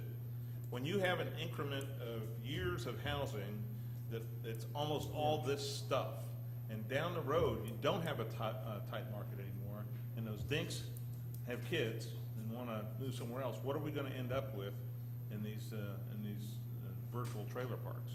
You know, we're gonna end up with a lot of empty houses. So I think it's our responsibility to try to get a larger diversity of houses in here. So I share your concern. Well, obviously, people as big as Lennar do research. They don't depend on your research. I hope they don't. I do too. And neither one of you two have to buy houses We'll have to in bring there. them up here so they There's can- obviously, there's a market for these kind of houses. Right now there is. And so, what are we gonna do? Well, you can't build something, because we're looking 50 years down the road. I mean, think you we know, have, That's what- that I think doesn't we have a make any responsibility. logic, is what I'm saying. But, I think we have a responsibility to provide some balance. yeah, we're planning, planning is beyond today. Should be 30 years out. And I appreciate that, and I appreciate your comments, both of Yeah, you, you know, okay. but I'm just saying that it's not realistic right now. Okay. I mean, this is what it's selling, and so the home Yeah, but- builder's gonna build that. So, I I don't mean, know. he's not gonna build something on a guy that's gonna be really nice 25 to 30 years down the road, and that's not gonna happen. Thank you, Bill. Anybody over here besides? I've said my piece. I'll save my questions for the builder. I guess I just want to comment that I feel a lot like what you guys, and have and expressed myself several times over the past several years, I'm sure. But I have to go back and I look at the cities where the lots were small then, 40-foot, 50-foot, and now a lot of those are being they're torn down, they build new homes in those lots. Or they buy the 2 lots and put a bigger home on it. So we can't predict what the future's gonna be, and so it's just, if that's what the market takes right now, that's what it takes, so. yeah. That's one view. We're all entitled to our opinion. Let me move along to the applicant. Is the applicant here? Would you give us your name and address and tell us what you're doing? Sure. Maybe you can tell us about some of your studies and I will do that. things like that. Good evening. For the record, my name is Richard Wolfarth. I'm the developer, I'm the engineer and the planner on this. I'm a developing engineering, doing engineering for about the past 35, 40 years. I live at 1642 Bridgewater Drive in Lake Mary, Florida, and I've been involved with the land development here and building here for the last 4 years. I did Spring Lake, I did McCormick, so part of the lot you're talking about I've been involved with. Together tonight, Richard Gonzalez, who is representing the owners of the properties here in the back, and Gary Singer is here with me, and then Mark McDonald is with the Lennar Corporation, and I'll have Mark come up in a moment or two and explain a little bit about his role, what he does, and how we put things together. Now, I think Mike put the package together very well. We started with 156 lots back in 2000. That's right. Now, that project included townhouses and it included single family. Now, that project frankly didn't make it. As we know, a lot of projects didn't back in the mid to late 2000s, early 2000s. And so it sat there. What we did, we looked at it initially and came up with a concept, because the problem with this property, and you got good and bad. It has a lot of roll to it. It has a lot of, just if you go out there and drive it. And while that's good at the end of the day, and I'm very proud of the way I think McCormick's come out with, you got a little bit of vertical movement and horizontal movement. We've tried to do the same thing here, and you do get it, but you get it at a cost. It's the development costs on this property, for a variety of reasons. As Mike mentioned, we're responsible for building part of Clark Road. We're responsible for bringing some water and sewer to the site. All that adds to the cost. And the one thing that I think that has been very clear tonight is price. The good news is, or the bad news is, the price of construction, land, buildings have done nothing but go up in the last 18 months to 2 years. When I did McCormick, we built the infrastructure, and when I looked at this property, I took those prices and added 5%. And son of a gun, it didn't work enough. It ended up being 25%. So it cost a lot more today than it did even 18 months ago to do land development. The cost of construction of buildings, if anyone looks around at price of drywall and wood and all the rest, and if you can get builders, not builders, but people to work on the site, that's gone up. What hasn't gone up, unfortunately, though, is what people can pay for a house.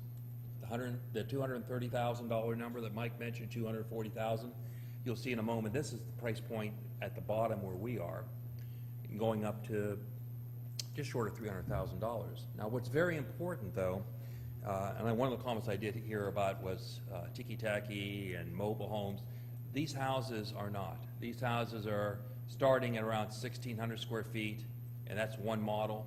The second model is just short of 2,000 square feet, and the majority of the models are in the mid-2,000. The average house in here is a 3-bedroom, 2. Smallest one is 2-2. Largest one is 5 bedrooms, 3.5 baths, or 4.5 baths. I would not describe that as a small house. It is not to be designed for people who don't have children, just the opposite. The one thing that we have changed, and the one reason we're looking at this product over many others, is the fact that, as we've added 8 lots from what we've already been approved for, so it's not like we really added a lot of density, but we took away an acre of imperviousness. We added in a big park with a playground or playfield along the trail. We thought that was a big feature. The area in the back would be the northeast corner. Initially, it was just going to be a nice wooded area. Staff came back and said, we think you should try to do a little bit more. So we put a path back there so people can enjoy it. It's a beautifully wooded area. One option we had looked at was, we could have tore down those trees and probably put more lots in there. But we felt that it was something special we should leave, and we did. And I think it's going to be a nice attraction. We still have the connections to the Orange Trail, and we felt that's a big connection for this and a big benefit for this project.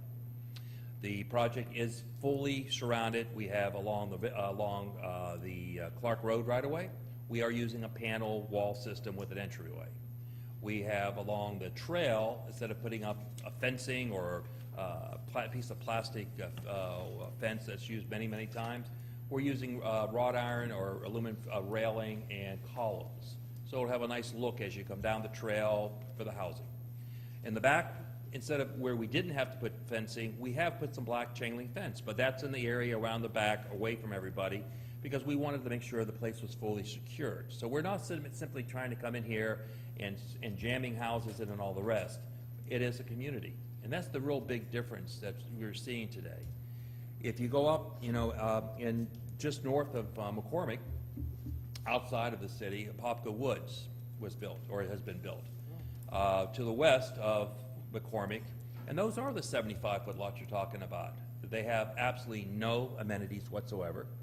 Yes, the lots are a little bit larger, but something, the house prices haven't changed, the same. And the reason why, the houses aren't quite as nice, they don't undulate, they don't have the same type of features you'll be hearing about. It is, you have to give up one or the other.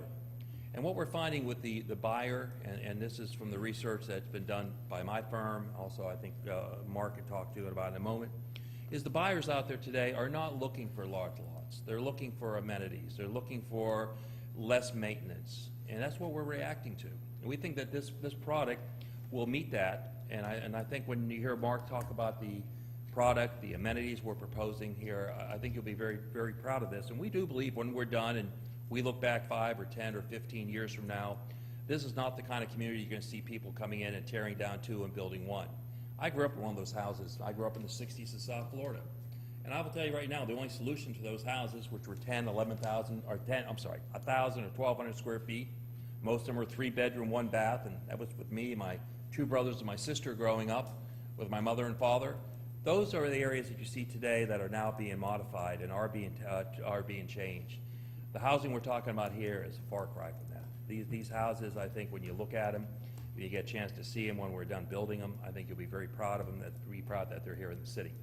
So with that, Mark, maybe you could talk a bit about Lennar and a little bit about the housing product and the amenities. Thank you, appreciate it.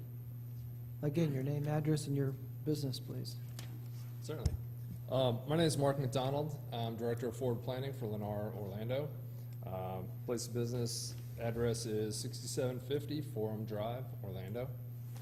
So I brought with me some more elevations and floor plans.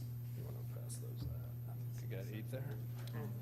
That's additional. So, you know, we had included some in the plan that you received that's part of the presentation. The elevations and the floor plans are a little bit easier to see on the printout that I made for each of you. It also shows that there's a little bit more variety than what we included in the package.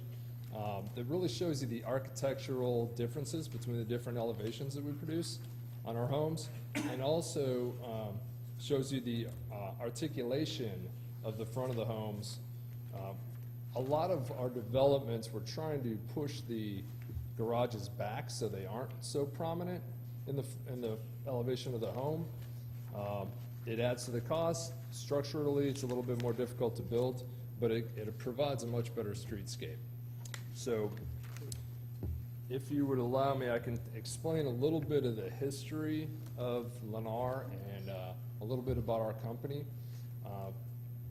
So Lennar was started in 1954 in Miami. We've been in business for over 60 years. We incorporated as Lennar in 1971. We went public in 1972 and are traded on the New York Stock Exchange under the code name LEN. We are the second largest home builder nationwide, second to D.R. Horton in closings and gross revenue. In Orlando, the Orlando division is one of our strongest in the company. If the Orlando division of Lennar Homes was a separate home builder, a national home builder, we would be the 23rd largest home builder in the country, just in Orlando. Now, that's not to boast, that's not to brag, that's just to explain that the way that we design and build homes and really create communities, we don't even call them neighborhoods, they're communities that we provide housing for that's affordable and upgraded. So one of the, yeah, that's probably not going to display very well. Keep trying. Okay.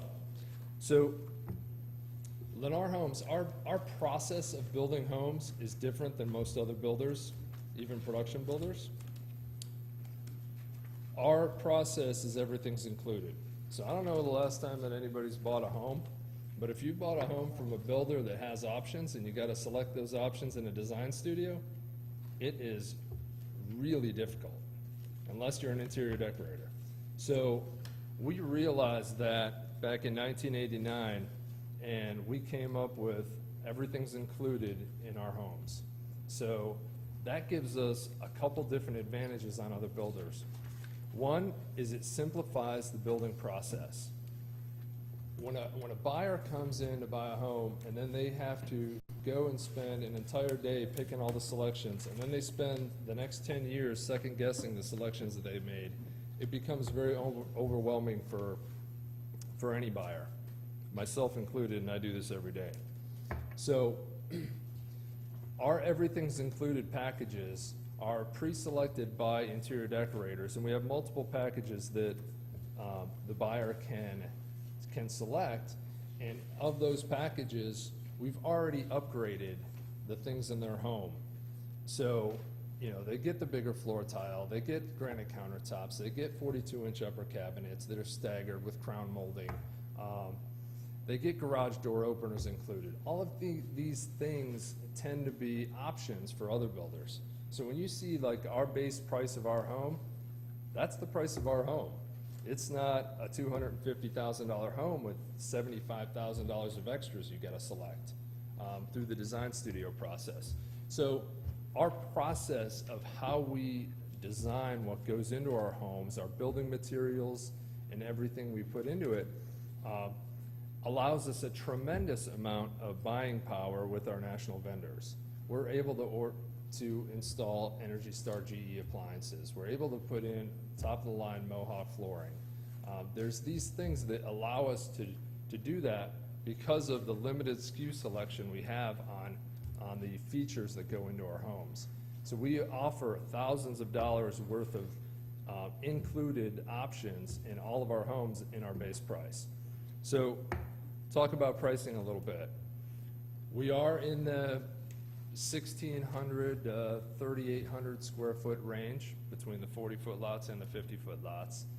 So a very broad range of floor plans that are available.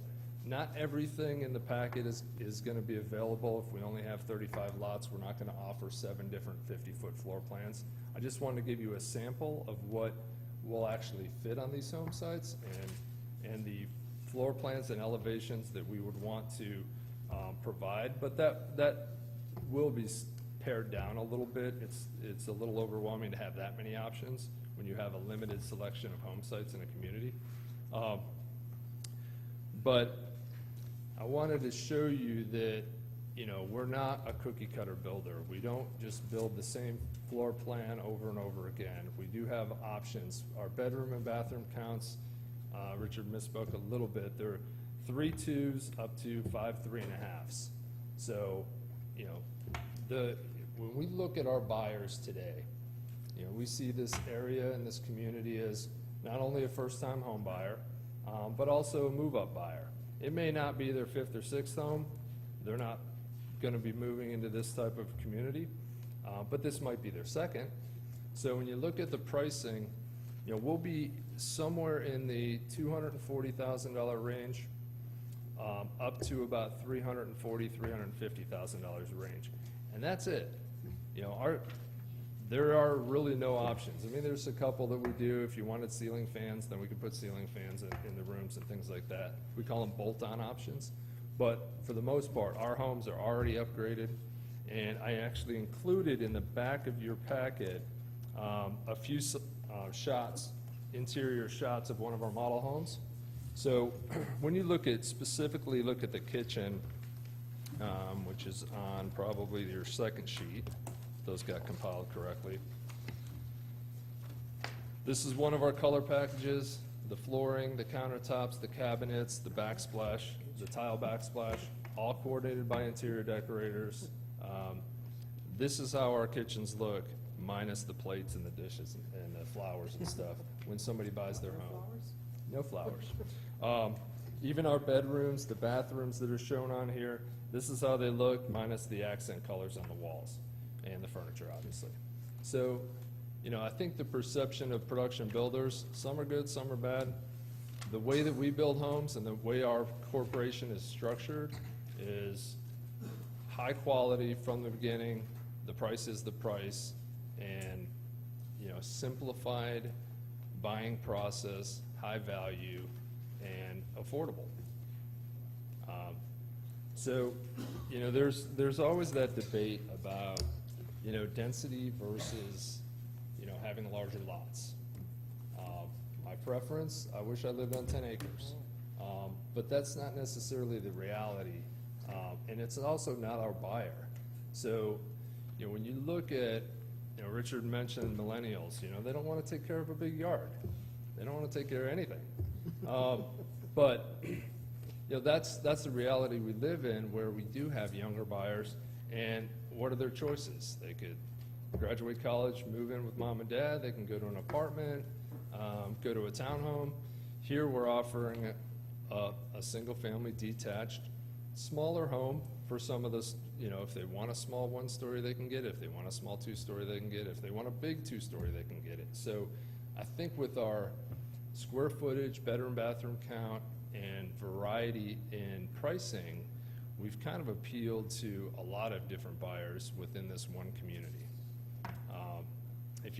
If you want, I can take some questions about our product. Ready for questions? And then I can talk about the community and the amenities.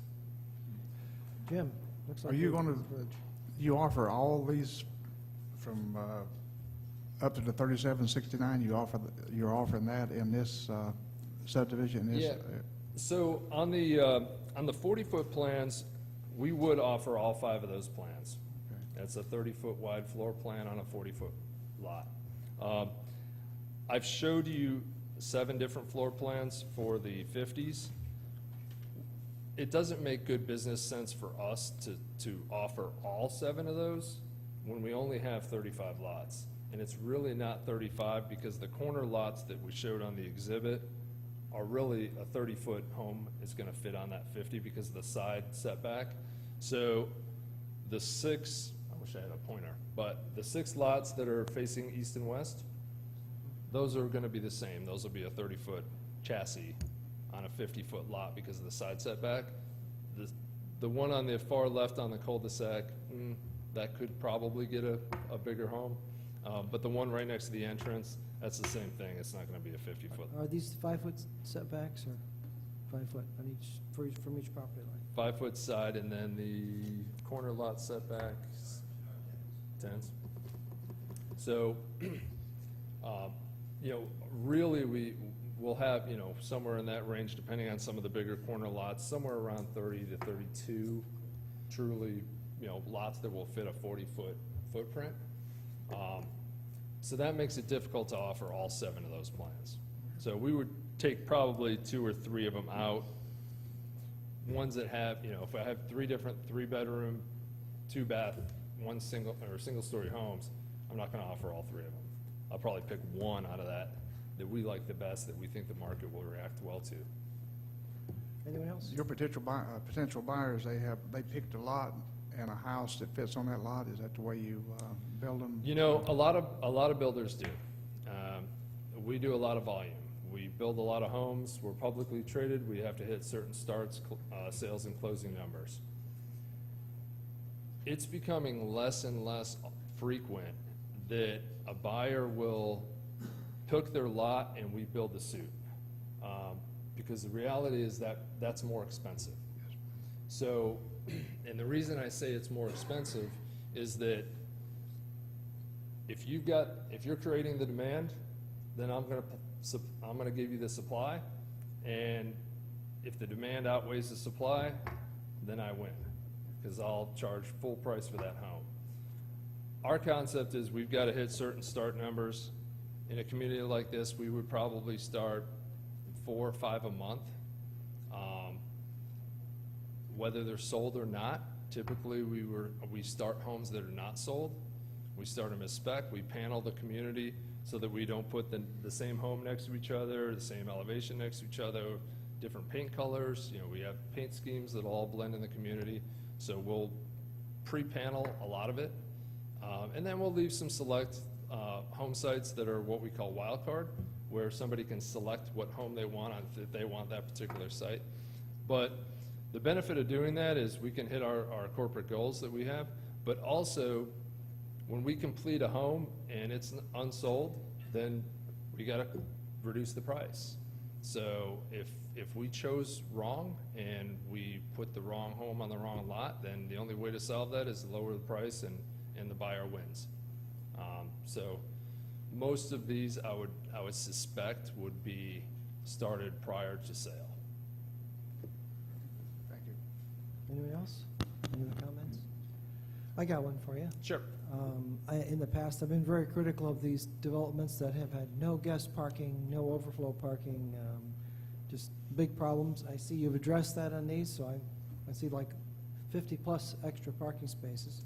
Yep. I guess there is no allowance for RV parking on this property. Yeah, so our, obviously we'll have an HOA, and the HOA maintains the streets and all the common areas, gates, fencing.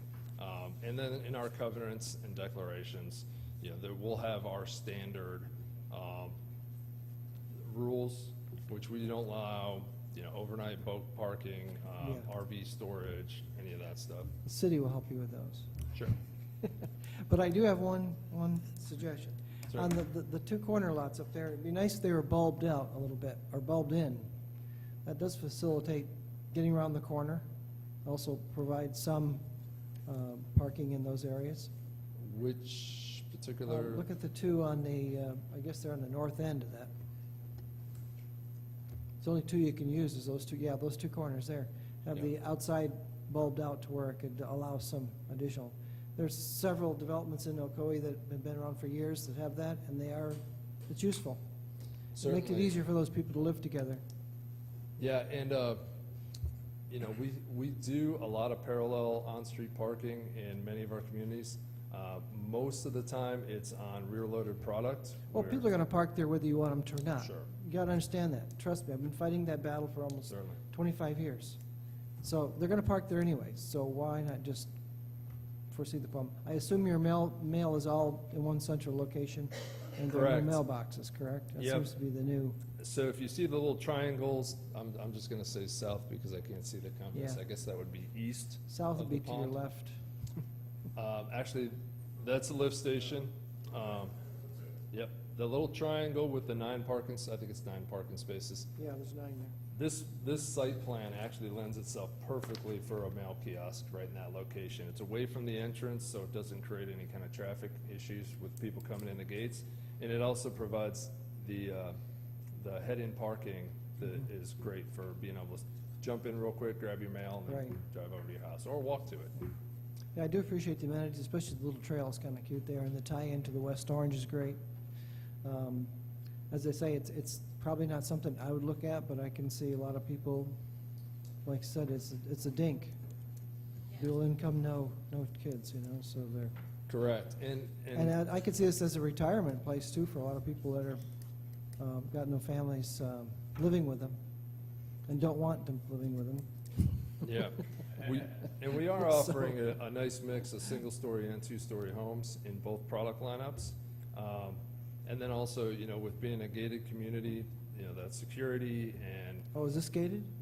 I missed that. Yes, sir. Oh, okay. so, the other thing we're gonna be providing are a couple access points, breaks in the fence line with gates, that will allow residents to get out to the trail without Okay. having to double back and go through the main entrance. So the Well, main. if it's true to form in most places, if you ever go along the trails, wherever there's houses that back up to the trail, people put gates in anyway, so, in their own. Yeah. But we're planning on a wall across there, you are anyway. Yeah, so I A think little harder to put a gate in. our plan is to do the wall along Clark Road and then fencing along the trail. And then we would have, What kind of fencing? I we don't would use a remember. black aluminum picket Okay, with masonry columns. None of that has been completely designed yet because we're obviously, the site plan has changed a couple times recently.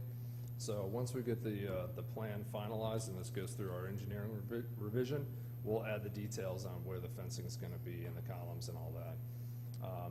But I wanted to speak a little bit about the amenities. So part of my job for the Orlando division is I get to design all of our entryways, amenities, pools, clubhouses, all of the fun stuff. Playgrounds, I can't tell you how long it takes to design a playground. But it is one of the most fun parts of my job because I always look at a community and think, what would I want there? You know, if I was gonna move in this community, what am I gonna do? What am I gonna need? What are my kids gonna want? You know, there are some things that make a lot of sense, and there's some things that don't make a lot of sense. A community pool, so the original plan had a pool in here. It doesn't make a whole lot of sense for a community of this size. So what we have proposed instead is a splash pad. So a big open area with fountains and spray nozzles and jets where the kids can run through it, and you get the same effect of a pool, but the cost of building it is a lot less, and the cost of operating it is a lot less. And that's something we always look at with all of the amenities we design in our community, is that, yeah, we pay for them originally. It's included in our development budget, so the homeowners are paying a portion of that. But after we're done and we've turned this HOA over to the residents, then they've got to pay for the operation of this community for the rest of its existence. Which in this case, being gated, that means, you know, resurfacing the roads, and because it's private streets. So we can't, you know, it would be great to be able to say, I'm gonna put a 5,000 square foot pool in here that's enough, you know, it's big enough for a 1,500 unit community. But the cost of that would be so high, and the operating expenses would be so high that it really doesn't make sense. So this little splash pad park area is gonna be a really fun thing for us to design, and will be the responsible thing to do for the HOA, as far as the long-term maintenance cost, being much lower than a pool. Having an open play field. I mean, you know, kids just need to get outside, put their electronic devices down, and go out and play. So that's another great feature in the community. We've also proposed putting in a shade structure, a little event pavilion alongside the park that will allow people to gather, so that, you know, they're not just secluded into their home. It gives them a reason to come outside and meet their neighbors and hang out with their families. We've provided parking alongside of it too, far more than what would be required for a site that size. So a little bit of overflow parking for guests, but also parking if anybody wanted to drive there, which I would walk, or ride a bike. And then access to the trail. The trail is a fantastic amenity to this site. Having it adjacent to the site is great. In all of our research, jogging and walking trail is the #1 amenity that people request in a community. And we have one that's already built that goes on for miles and miles. So we see this as a real jewel in the city of Ocoee, and we're excited as a developer to come into the city, because we've done a ton of work in the county, done a ton of work in Windermere and in Winter Garden, and Ocoee is, you know, we've been looking for a project in Ocoee, and this is one that we're extremely excited about. Okay, thank you.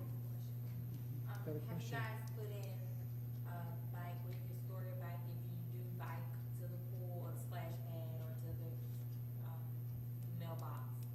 Are they just dropping their bike on the side of the sidewalk?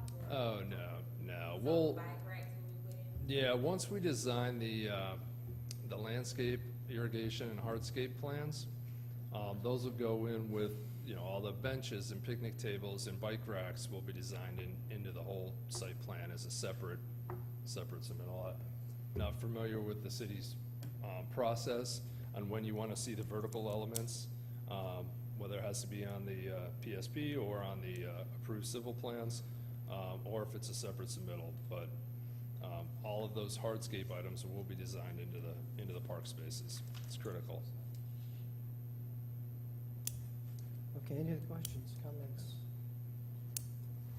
Hearing none, I guess we'll open it up as a public hearing. Okay, thank you. Anyone who wishes to speak or ask questions, please come to the podium and fill out one of the forms.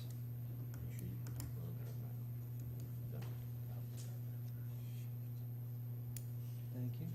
Good evening. My name is Aleda Verdasco, 1711 Sparkling Water Circle in Ocoee.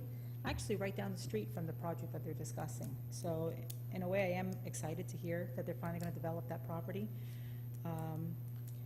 I've heard a few points tonight. As far as the 40-foot lot lines, they're pretty much zero lot lines. I do hear, as far as the dinks, first time I've ever heard it, by the way. But I can tell you that it's generally for that size of a lot, I can confirm they're great for starter homes, great for people like me. My daughter will be moving out in a couple of weeks, so, you know, why do I need such a large house just for myself, where I just have a small yard, low maintenance, so it's great. And I do see it definitely great for retirees as well. Low maintenance, but they don't want to get cooped up in an apartment. So I definitely do see a lot of benefits to a project like that, compared to what Ocoee has to offer now. We're more either a single family or, you know, the apartments on the other side of town. I personally have had a lot of history with Lennar. Actually, I've worked not directly for them, but I've been one of their supers since down in Miami over 20 years ago. I do know their system. I do know they do a lot of research. With a project like this, it's a phase one, so it's pretty much a hit and run. They're going to get in there, they're going to do what they do, and they're going to get out, and then turn it over to the association.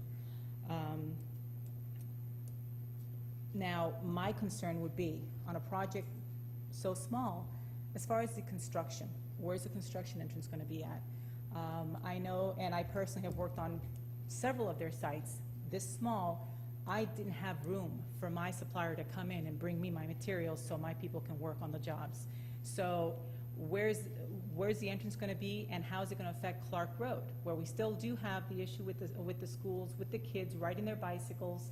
When you have these, you know, delivery trucks coming in, and these subcontractors, they're going to be rushing in, rushing out, and it's going to be extremely tight.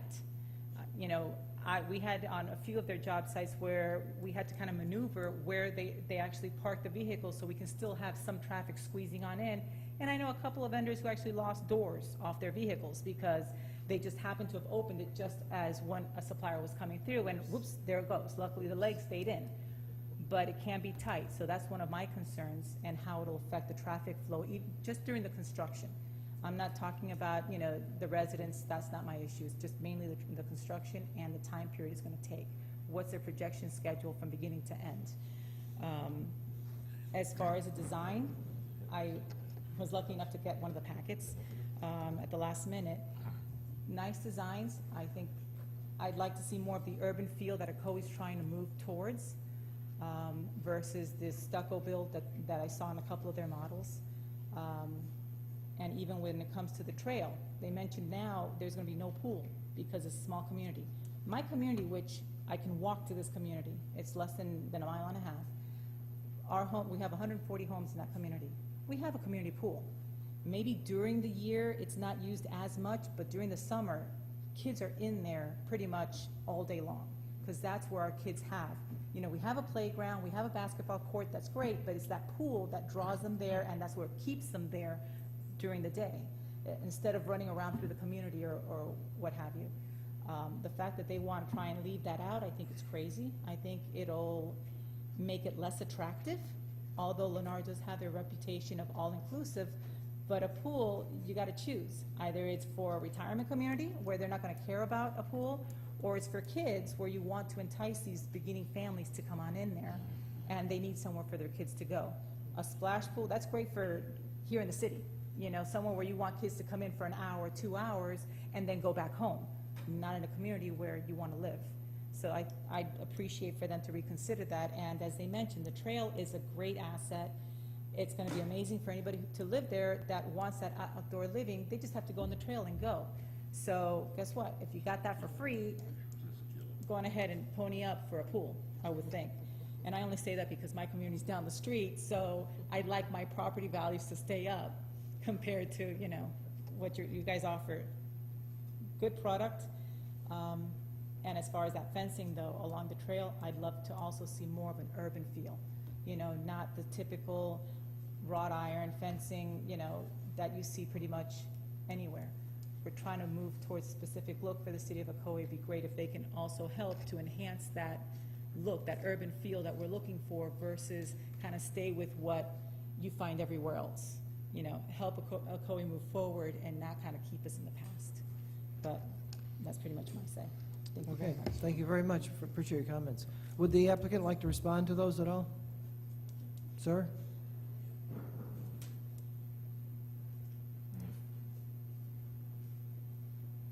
I'll do some of the comments relating to, like the construction and all the rest, and then Mark can answer some of the stuff on the Okay. amenities. We thought about the entrance for construction. One of the benefits we have here is Hobson Road is existing out there.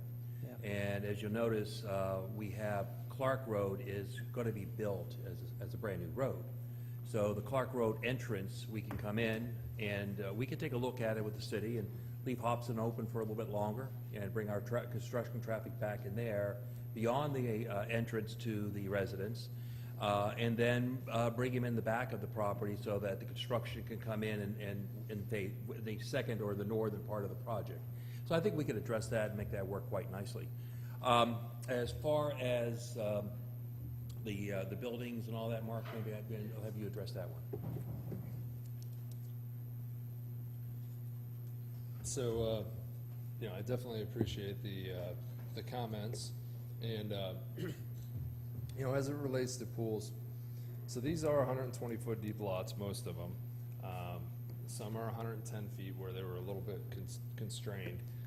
The depth of the floor plans vary, obviously, based on 1 versus 2 story and square footage.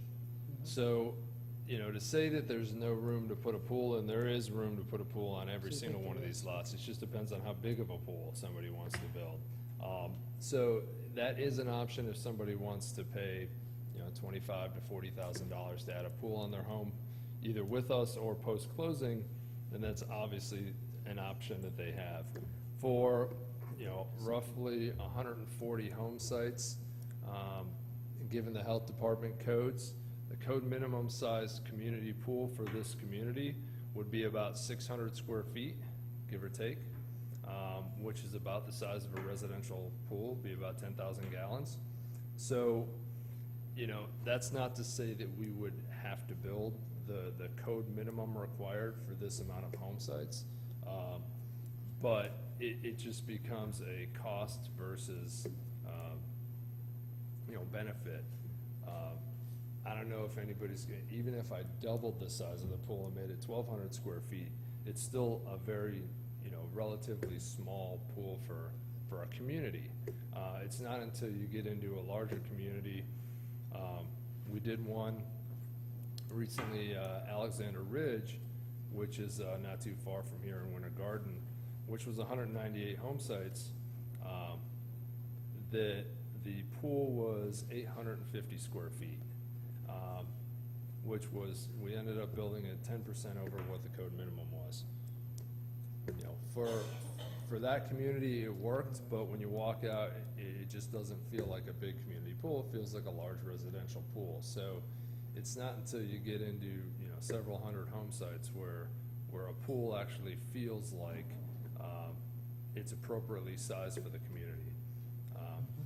We're obviously open to suggestions, and if the city deems it's a requirement, then we would obviously comply. But we would have to rerun some financials just to make sure everything works. And it's not only just the cost of the homes, because that would be part of our development cost, but also what our HOA dues end up being as well. Because people Also- are buying a payment, they're not buying, you know, the cost of the house necessarily. I would expect that also people coming, looking at your product would tell you then that, oh, I want a pool, or I want a community pool, or I want a. They would. So- So we you could don't- judge it based on that, so. Yeah, and we don't necessarily build a whole lot of pools for residents unless it's Huh. certain communities we Or- do. Or they would tell you they're interested in having a community pool, so you could judge the traffic by that, so. All right, appreciate it. Possible. Thank you All for right, your thank you. input. Anyone else like to speak to the commission on this? Hearing none, we'll close the public hearing. Bring it back up to the commission here. Any more comments, questions of the applicant or of the staff? I'd like to make a motion Okay, we have a motion. I think I'd like to we're make a ready motion. for a motion. That we approve the substantial amendment to the PUD land use plan, project RZ-16-07-04. Second. Your motion and a second. Any further discussion? Hearing none, call the question. All those in favor of the motion, say aye. Aye. Anyone opposed, say no. Nope. We have one no. Surprise. Thank you. Thank you. All right. I think that takes care of our agenda items, except for the miscellaneous things that the project status report and August calendar. Any questions of staff, which would be Mr. Rumor? And Mr. Rumor, is there anything of great note on the project status or the calendar? No, there is not. We are finalizing the documents for a final public workshop on the downtown plan. We are looking to bring a preliminary list to the commission at their first budget workshop, August 15th. Not sure we're going to make it. It'll be just to let them see the list for the first time and kind of, when they're getting in that budget process, putting that in their mind and start working with that list. The Zaxby's at Good Homes Plaza broke ground last week. We did the pre-construction conference for Mattamy Homes, the first 150 lots on the old Coke property as well. The Dunkin' Donuts on West Road received its final certificate of occupancy, as will the charter school tomorrow receive a TCO to open, and then they've just got some punch list stuff. The rain has not allowed a lot of the sod to be cut, so getting sod, they've got the mulch, they've got the landscaping irrigation, so they're getting a TCO, just some punch list stuff on the building side and site side, but they'll have everything in place before the school opens August 15th. So that's going to be receiving its CO. So we've been having some construction meetings and groundbreakings, and hopefully to have some really good projects in front of us. How about the corner of McGuire and 50? What's Which, the northeast or the where south? where the Perkins and the Yes. Holiday Inn used to be? Yes, that site plan for the commercial parcels is finalized. They answered the last round of comments. I expect the Will we be seeing him? Popeyes site plan, no, it's a two-lot. Okay. It's not even two lots. So it it's is a just- Popeyes and something else? Yes, the Popeyes is what closed the deal for that. We've had the phone calls from the engineer on submittal requirements, so we expect the Popeyes to come in. I suspect the next building that'll take the corner will be a 4-unit retail building. And I received a call from Jimmy John's, and they sent a plan, and it showed a 4-unit building. So I think you probably get a Jimmy John's, an Aspen Dental type of deal. Then there's a pad in the back. So that's, How about a Panera or something like that? Come on, yes, you know? yeah, that'd be, yes. Something, that you can Yes. sit down and enjoy yourself. How about the southwest one? Right, the southwest corner, I met with the property Oh, owners. there's another, yeah. And he's gone and he's, raised the structures, cleaned it up. Yes, I they met have. with him at DOT office in East Orlando to just confirm, with the Highway 50, they've cut in a driveway on that parcel to give them access. As part of the plan from the target area overlay, in their plan, they're gonna move the driveway to the west a little bit. Right, yeah. So they wanted to make sure that was allowed, and I wanted to be there to say this is what we're requiring, Okay. so. And it's already being constructed, so it'll be a tear out on the developer, so I met with them 2 weeks ago at DOT. That gave them the assurance to then cut the engineer loose, so I'm expecting that site plan, will come. It will be on the corner, of 50 and McGuire, it'll be up on the road, urban building with multi-users. Oh, it's a multi-use building. Multi-use building, yes. How many square feet are we talking about? It'll be short of 18,000, but it won't be just a linear, it'll be hug the corner, and, so. Okay. It's a small parcel, but that was the first, that's the capstone kind of that target area. If that develops suburban, then the rest of it's gonna be How suburban. So would we've that- got an urban building. Is this designed or intended, or how would it fit into the overall, the old colony Well, property? by losing their access on 50, they won't have a direct driveway into their property. They're gonna have an access to the west, and they'll have an access to the south. That's creating that first block, Okay, block area 1 of the target. So they're meeting the criteria by putting the building up on the street, 0 setback, wide sidewalks, wide pedestrian. It'll be added, what you see out there, there'll be more sidewalk. try to plan ahead on these things. Yes. So they're complying, yes. Have you had any updates on the fancy gas stations for West and Ocoee Papa, next to Dunkin' Donuts? Have you had any updates on that? No, but the parcel sold. The corner parcel next to Dunkin' Donuts has a new owner. And Oh, Interesting. it has to me, it has like a kangaroo sound to the name. I've looked up the property owner, and I haven't found it's not, what they wow. own and what they operate, but, so, I'm interested to see what it is. What about the properties before you get to McDonald? At one point in time, I heard it was McDonald's. yeah. Okay, yeah, there's a parcel available next to McDonald's. It's now. further south. Now, that does have a limitation on fast food. I know that I don't know if I shared this last time, but the Zaxby's restaurant, Yeah, I saw Zaxby's on the well, list. they're looking for a second location in Ocoee. Oh, so it's They're not this pleased one. with the process, and they're looking for another location. Who was that, Mike? Zaxby's. Exactly. And that, they specifically said, the next to McDonald's does not work, there's a prohibitance. How about the street by the banks? Yes. Yeah, well, the bank has the drive-through issue. So, and that's, they bought the site at Good Homes Road and are building and owning. Their other sites are gonna be, done financed differently. They will not purchase the lots. It'll be somebody else purchasing, and they'll operate. And so it's a different plan. So I think the Fountains West area turned out to be a little bit too expensive for them, they're looking at.